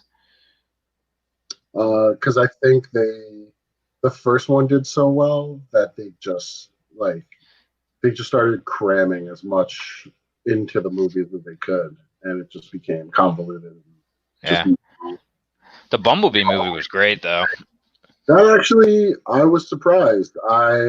So my 3-year-old apparently figured out what the proper sequence of buttons to press on a Roku remote to buy movies. I bought Bumblebee while I was in the kitchen making him lunch. And I came back in. I'm like, why are you watching Bumblebee? I don't own this movie. And I hit the back button a couple times to realize that he had bought it. So then I was like, oh no, I bought Bumblebee for like $25, like a super HD version with bonus features. Oh, God. So then I guess like a week or 2 later, he was taking a nap and I was sitting on the couch. I'm like, I got a couple hours to kill. I'm always sleeping. And I was like, watch that Bumblebee movie. Like, what have I got to lose? I already own it. And I watched it and I was like, oh, Haley Steinfeld, you're not bad in this. Yeah. It was actually pretty good. And isn't John Cena like the? Yeah. Yeah. Which was I was like, I don't know about this cast, and then I went, no, this cast was pretty solid. This was not bad, and I would have to put it on a level with like Avengers: Age of Ultron, where it's far from being my favorite. Mm-hmm. But if it's on, I will totally watch it. Like, Yeah. I will watch Age of Ultron just for that Hulk Iron Man scene, and then I'll just usually turn it off. I'm like, I don't care anymore. Yeah. Someone pointed out that if you watch the Marvel movies, you can hear Scarlet Witch's accent start to drop off. Oh yeah, that The more movies she appears in, the less her accent becomes prevalent. So, yeah, I think by like Civil War it's gone. Yeah, like Age of Ultron is super thick, and you're like, oh yeah, you're definitely from like Sokovia. Yeah, you're Eastern European for sure. And then yeah, by Civil War, you're like, you're an Olsen, aren't you? Like, were you on Full House? That wasn't you, right? No, okay, never mind. I didn't realize. So my wife saw a BuzzFeed article on Fuller House, and they said apparently they threw like a ton of shade at the Olsen twins for not coming on the show. I watched that first season and can confirm, yes, they totally threw shade at the Olsen. Yeah, like right towards the camera at one point. Yeah. I remember right. Yeah, they did ones where they were like looking right at the camera. And like, you're like, oh man, like you guys are not okay with it. You're not playing around. I mean, I don't know what the Olsen twins are up to these days. And when I say these days, I mean the last 12 years. That was so important that they couldn't carve out some time for a Fuller House reunion season. But you know, probably being fashion icon somewhere. I mean, I was gonna say it's definitely not cocaine and fashion, but it's probably both of those. Oh, did I just say that on the web? Oh. Jeff's hot take. Yeah, you have to change your Twitter. You're gonna get like a email from the Olsen twins attorney saying, "Please take down this stream." Yeah, and if that's the case, I will. Unfortunately for Rory, have to take down this stream, but I will replace it with a crisp photocopy of the cease and desist letter that I get from their attorney, telling me that I'll get sued for slander if I continue to make wild accusations. Wild accusations that are partially true. Well, they are in fashion. They are fashionable, to say the least. And there are two of them. Well, even that's disputed. Isn't there a fourth Olsen?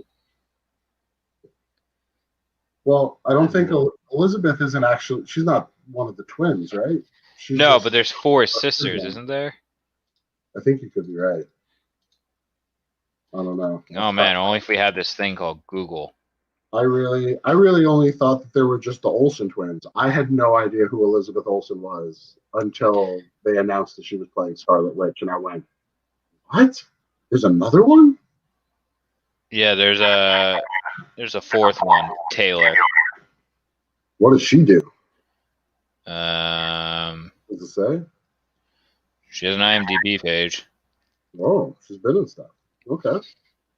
She's been in Be Now, where she appeared as herself, YOLO the movie, and I can't pronounce it. Malignant Experience, Sense of Fiction.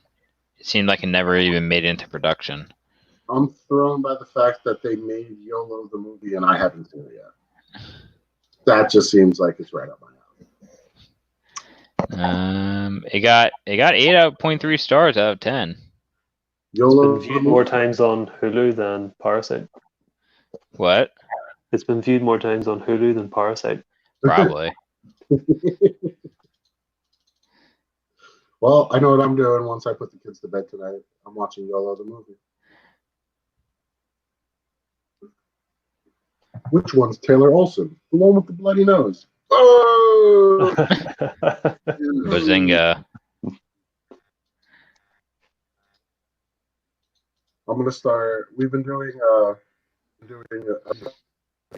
on the web using this program called where I've been interviewing different comic book artists and writers and fans and stuff like that, just to like fireside chat between two ferns type stuff. But now we're gonna do a third one called Jeff Just Talk Shit. I'm just gonna see how much trouble I can get in Hollywood making wild, unclaimed, unsubstantiated accusations about actors that aren't malicious, but will still get me cease and desist letters. And it'll be interesting to see who you don't get cease and desist letters from. You'll say some outlandish thing about somebody and be like, well, how come they haven't sued me? And they're like, shh, here's money if you don't say it again. Well, I figure if I can get enough cease and desist letters, then I talk to a book publisher about publishing a coffee table book of all the cease and desist letters that I've gotten. That would be good. Yeah, just something to throw on your ottoman or your coffee table in your living room. Just, oh, really nice house. What's this? Oh, this is the Eastside Mag's big book of cease and desist letters for slander against the Olsen twins. For slander against.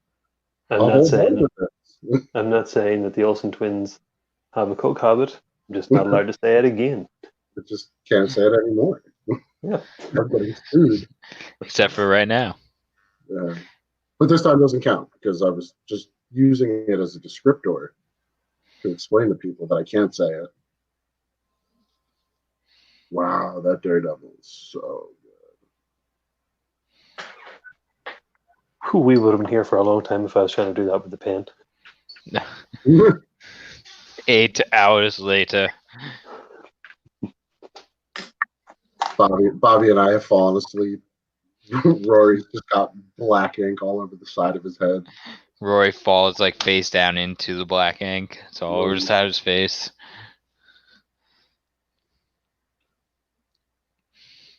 But then for the next one, we can sell face prints of Rory online. Yeah, that's what people would want. Yeah. I've just seen the time, so I think the safest thing to do is maybe finish up Batman. Okay. Yeah. And how about this? Well, you're finishing up Batman. I don't think we've got any more donations at the moment. Just check real fast. Sorry, I didn't hear that. No, I mean, we did great. We had a really good run. Yep, nothing pending at the moment. So if you want, what we can do,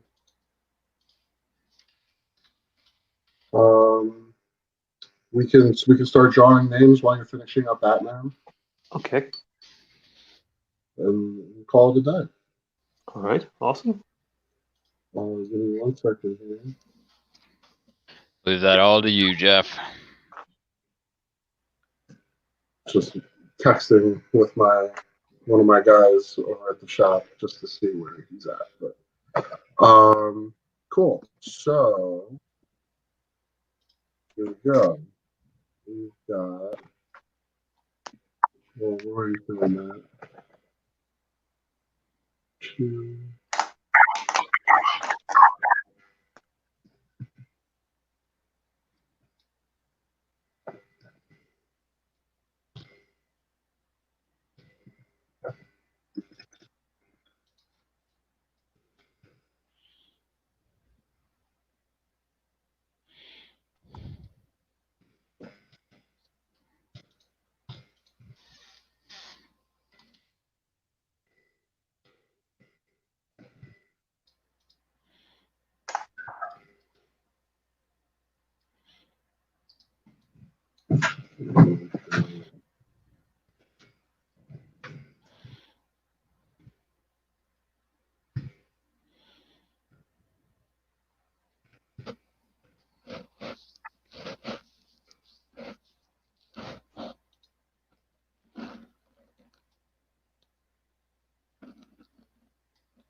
All right.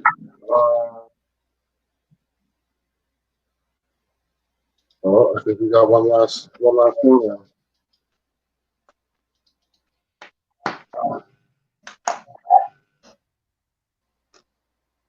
And my phone's gonna die. Oh, we got two more in from Dan Tingoli. Just put in $10. Nice. Right down at the wire.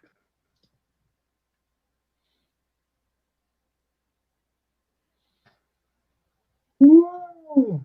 Look at you, Dan. Nailing it. Well. Oh. Yep, that was that. All right. I think that's it. So we've got a total of 54 numbers to draw from. Wow. So let's get our number generator here.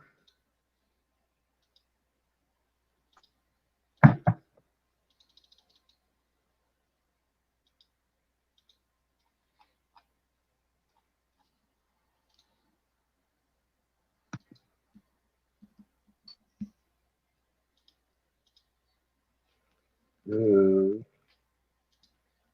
whoa.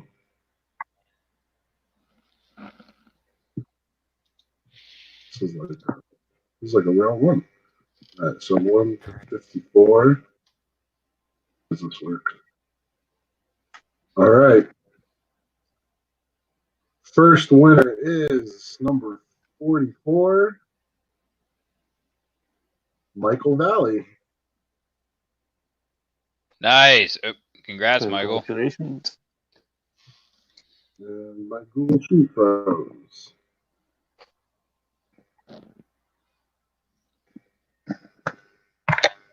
All right, I'm doing it old school. Well, it unfroze.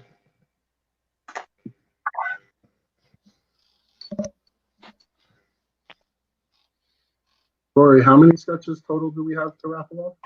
Just you have sketches for? So 1, 2, 3, 4, 5, 6, 7, 8, 9 total. 9 total? Okay. Uh-huh. So we'll call this winner number 1. Next winner is Dan Tingoli. Holy crow. Right in under the wire, and he won one. Sweet.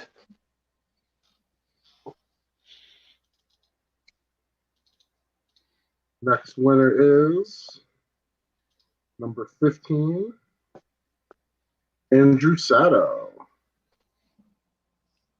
Very nice. who asked Some us lucky to winners out donate there. the sketch. So we're going to donate that guy. Next is random number generator number 10. Number 10 is Josh Geegan. Winner number 4. I think I know who's taking that Daredevil if he gets it. Yeah, if Josh, if you're still watching, man, maybe keep your eye on the comment section. Let's see if Josh wants to claim one of the sketches that we saw today. We can make sure that he gets that one. Next sketch winner is number 27, Colin Jones. Oh, Hey. Colin Jones.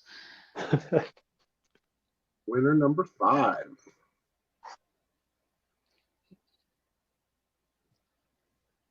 And next winner is number 8, Mike France. Oh my gosh.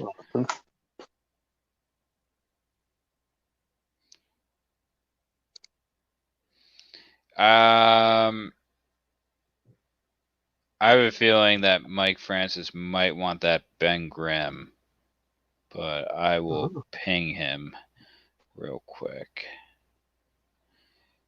Joshua, are you there still? Sorry. Did you want the Daredevil? Because if you don't take it, and I'm 100% confident Mike Francis will take it. Well, we got winner number 7, which is Brian Weiss, who donated from Twitter before we got started. So he should be pretty happy about that.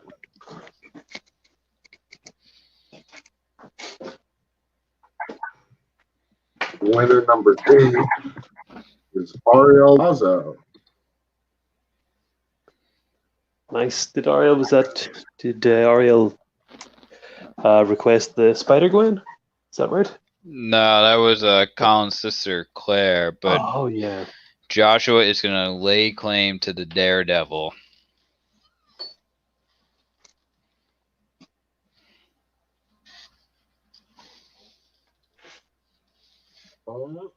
And the last winner is Claire Jones. Oh, what do you know? Winner I'm sure number she 9. will take the Spider-Gwen. And Rory, out of curiosity, there was a girl who sent us the very first donation, Loru Clark. Mm-hmm. Yep, Loru. Is that someone you know? Yeah, Bobby and I both know Loru. Oh, so I was going to say, hey. I thought it was very cool how I had no idea who that person was, and she immediately just asked about the donations and shot some money over. So, that's so cool. If we could, and you and I could talk about it offline, but if you wouldn't mind doing a sketch for her along the lines of what we've been doing here, and send it to her as a thank you from us, that'd be really cool.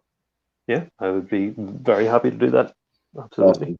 Well, I did notice that her Twitter profile said she was from Dublin, and I went, I wonder if they know each other, or if they're just, both from Ireland. So, I think Larue's from Brazil. I think she's from it. Yeah, but she lives in Amsterdam. Am I remembering correctly? Oh, I thought the profile was from Dublin. I could be wrong though. Maybe I'm just making stuff up. But I just thought it was cool that someone, I had never even met, was just immediately like, "Yep, I'll just throw a couple bucks at these guys." So, very, very, it's very generous of her. Yeah. Cool. So Joshua Geegan is taking the Daredevil. Claire Jones is taking the Spider-Gwen. I'm waiting to hear from Colin Jones, so what he would like. Should I cycle them up again, just for people to see if anybody's still on and has to claim? There's no Spider-Gwen. Sorry. Josh Geegan is Daredevil. What else did you say, Bobby? Claire's taking the Spider-Gwen. Yeah, I got Claire and I got Josh. I'm just waiting to hear from Colin.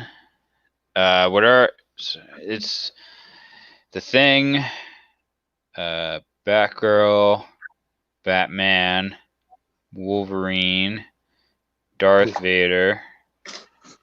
Daredevil's taken. Yep.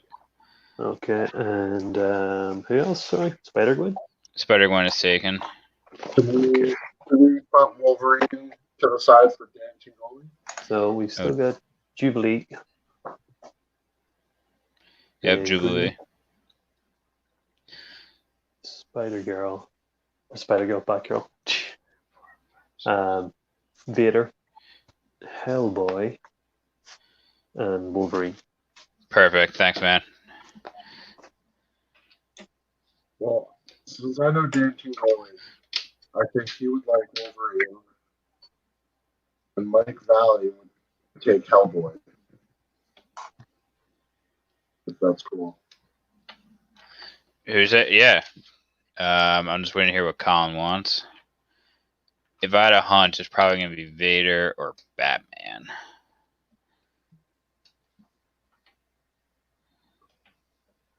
Huh. My desk is starting to widen. That's never a good sign. Huh. Your what is starting to widen? My desk is like it's like three pieces put together. It's like an L shape. So I noticed that like one of the connections is starting to widen.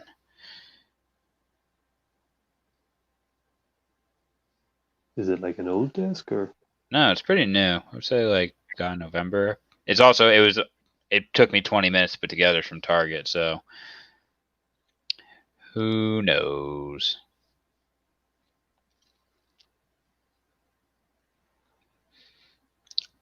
Anybody else have any Flat Pack Furniture grievances they want to air?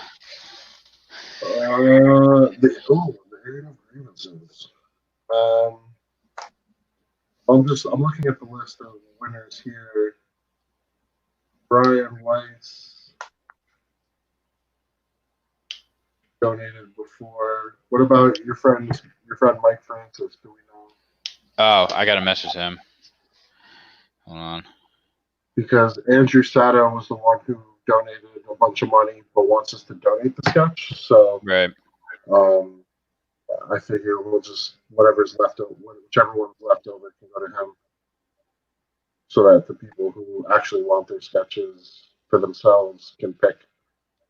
The only other person who won a sketch that I know is Ariel Laza. So, I mean, I think he'd be good with just about any of them. Batman or Jubilee. Or what else is there? Sandra Kane.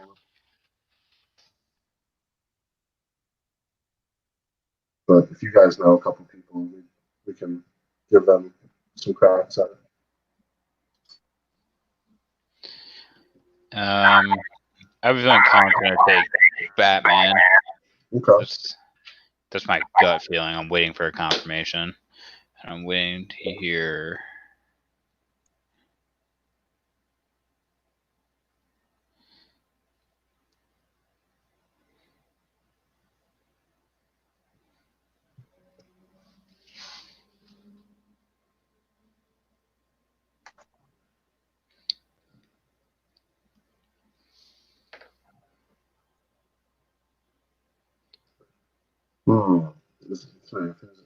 Anything? Rory, Colin says you can send him what you would like him to have. Hmm.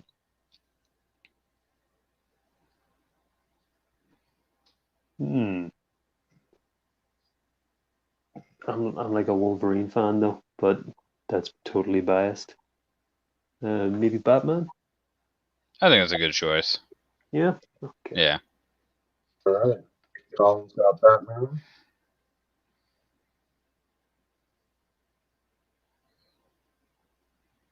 Do we know yet what Mike Francis is looking for?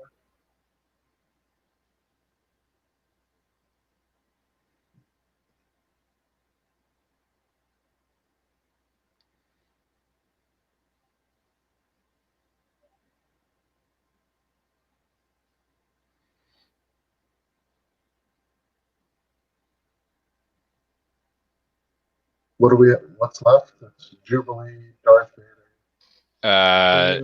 Jubilee, The Thing, Cassandra Cain, Hellboy, Wolverine. and Wolverine. I've got Hellboy and Wolverine assigned to people already. I've got Wolverine and Hellboy off the table. Wolverine and Hellboy taken. Yeah. Okay. Alright. So Cassandra Cain, The Thing, and Jubilee, I think. And Darth Vader, right? is the Thing taken? Oh, No. we do have four. Jubilee, and Cassandra Cain and Vader. So they're the four left. Do you think your friend wants a thing? I have a feeling he's going to want The Thing. Yeah? Okay. Yeah. So then, how about for Ariel Lazo, we go with Darth Vader? I think that should work. I'm just waiting for the confirmation from Mike. Okay. So.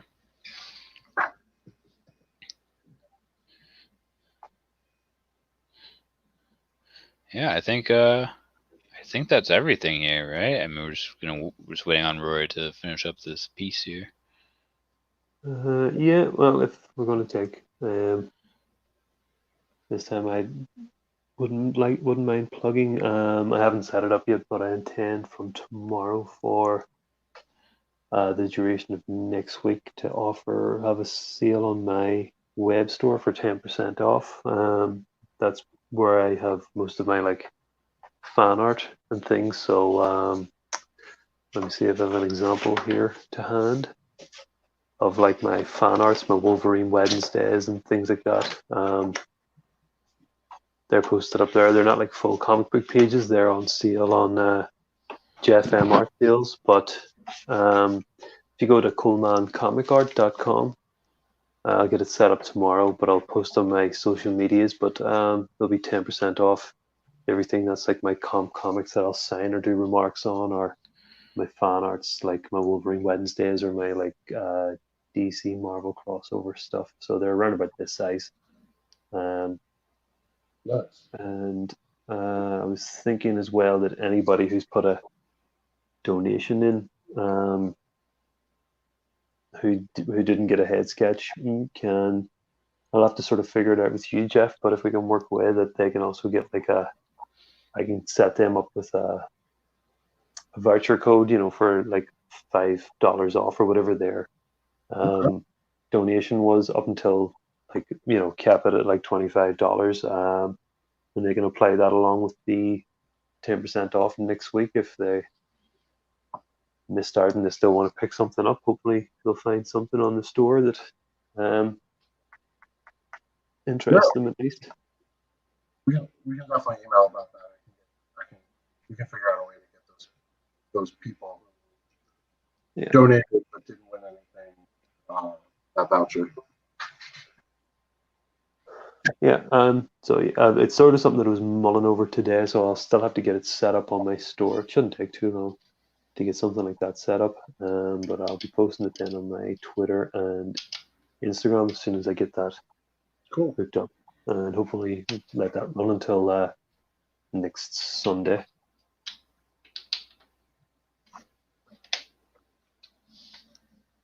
Cool. Sweet. Man, I put so much shadow on this guy. He could be here for quite a while yet. Batman lives in the shadows. Son of a bitch. Using up all the black ink. Wait, what's still available? Thing, Vader, Cassandra Cain, Wolverine. Hellboy? Is it? No, Hellboy's. Oh god, I don't know. Vader, Jubilee. Jubilee, Thing, and Cassandra Cain. Wait, is Vader gone? No, Vader's still available. Available still is Jubilee, Vader, Cassandra Cain, and the Thing. I jotted them all down while we were talking.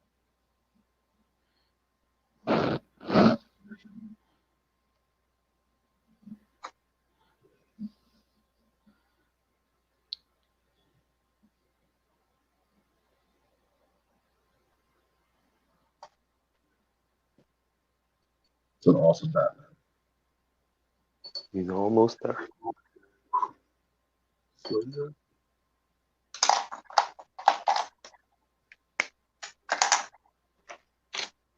Rory, if you're ever stateside, man, you definitely gotta let us know. Sorry, Jeff, what's that? I said if you're next time you come stateside, you're definitely gonna have to hit us up and let us know if you're gonna be on the East Coast at all. Oh yeah, totally. Generally when I'm over for like New York Comic Con and stuff, I would crash with Bobby, so we could. Oh, okay. Cool. Yeah, we'll have to grab some That'd be food amazing. or something. And, Yeah, I'd love that. yeah. Is Bobby still here? Is that something Bobby could hook up? Yeah, I'd be happy to set you guys up with something. Awesome. Bobby's the man. I try. While Rory's finishing this up, Bobby, I want to thank you for helping put all this together and coming up with this idea. This was great. Looks like we raised about $300, which is awesome. Nice. So thank you, Bobby. Thank you, Rory, and thank you to everybody out there who is watching or was watching, donated, thought about donating, or is just out there supporting their local comic shops, whoever they are, wherever they are, and helping comic shops keep their heads above water during this, we'll call it quote unquote non-essential time that we're all in. Yeah, thank you so much, everybody. And please support Rory. Once again, his Instagram and Twitter handle is at the bottom of the screen, at Rory Coleman. Support him, buy his art, show him some love on social media, talk him up, tell your friends, tell your grandma, tell your kids. This dude has got a giant heart, and having never even met this guy, for him to be willing to do something like this is awesome. It means more to me than anything. So thank you, man. I appreciate this. It was my pleasure, Jeff. And again, yeah, it's all thanks to Bobby for picking this up. But I've had a hell of a lot of fun, and I'm looking forward to getting over to meet you in person and hopefully getting something set up for then too. Hopefully New York Comic Con happens and we can make that happen. Yeah. God. All right. Jeff, I will email you about Mike Francis. Yeah, well, we'll call it here. We'll clean up the rest of these unclaimed sketches and get them to the appropriate people offline. So sounds good. Cool. Well, once again, thank you everybody for tuning in, for watching with us. We had a great time. We talked a lot of smack about Hollywood. Hot takes. Hot takes. We got Bobby to change his Twitter handle. I should have auctioned that off. Ooh, should auction. It's like websites. I don't know. You probably still auction off Twitter handles, so it should be good. We saw Rory draw some awesome sketches like Jubilee and Daredevil and polish off that Batman. And it was a great time, guys. Thank you both so much. Thank you everybody who watched and done. And thank you very much. Thanks for having us. Anytime. Yeah, thank you. Cheers, Jeff. See you later. We'll see you around the comic shops. See you guys. Yeah, all the best.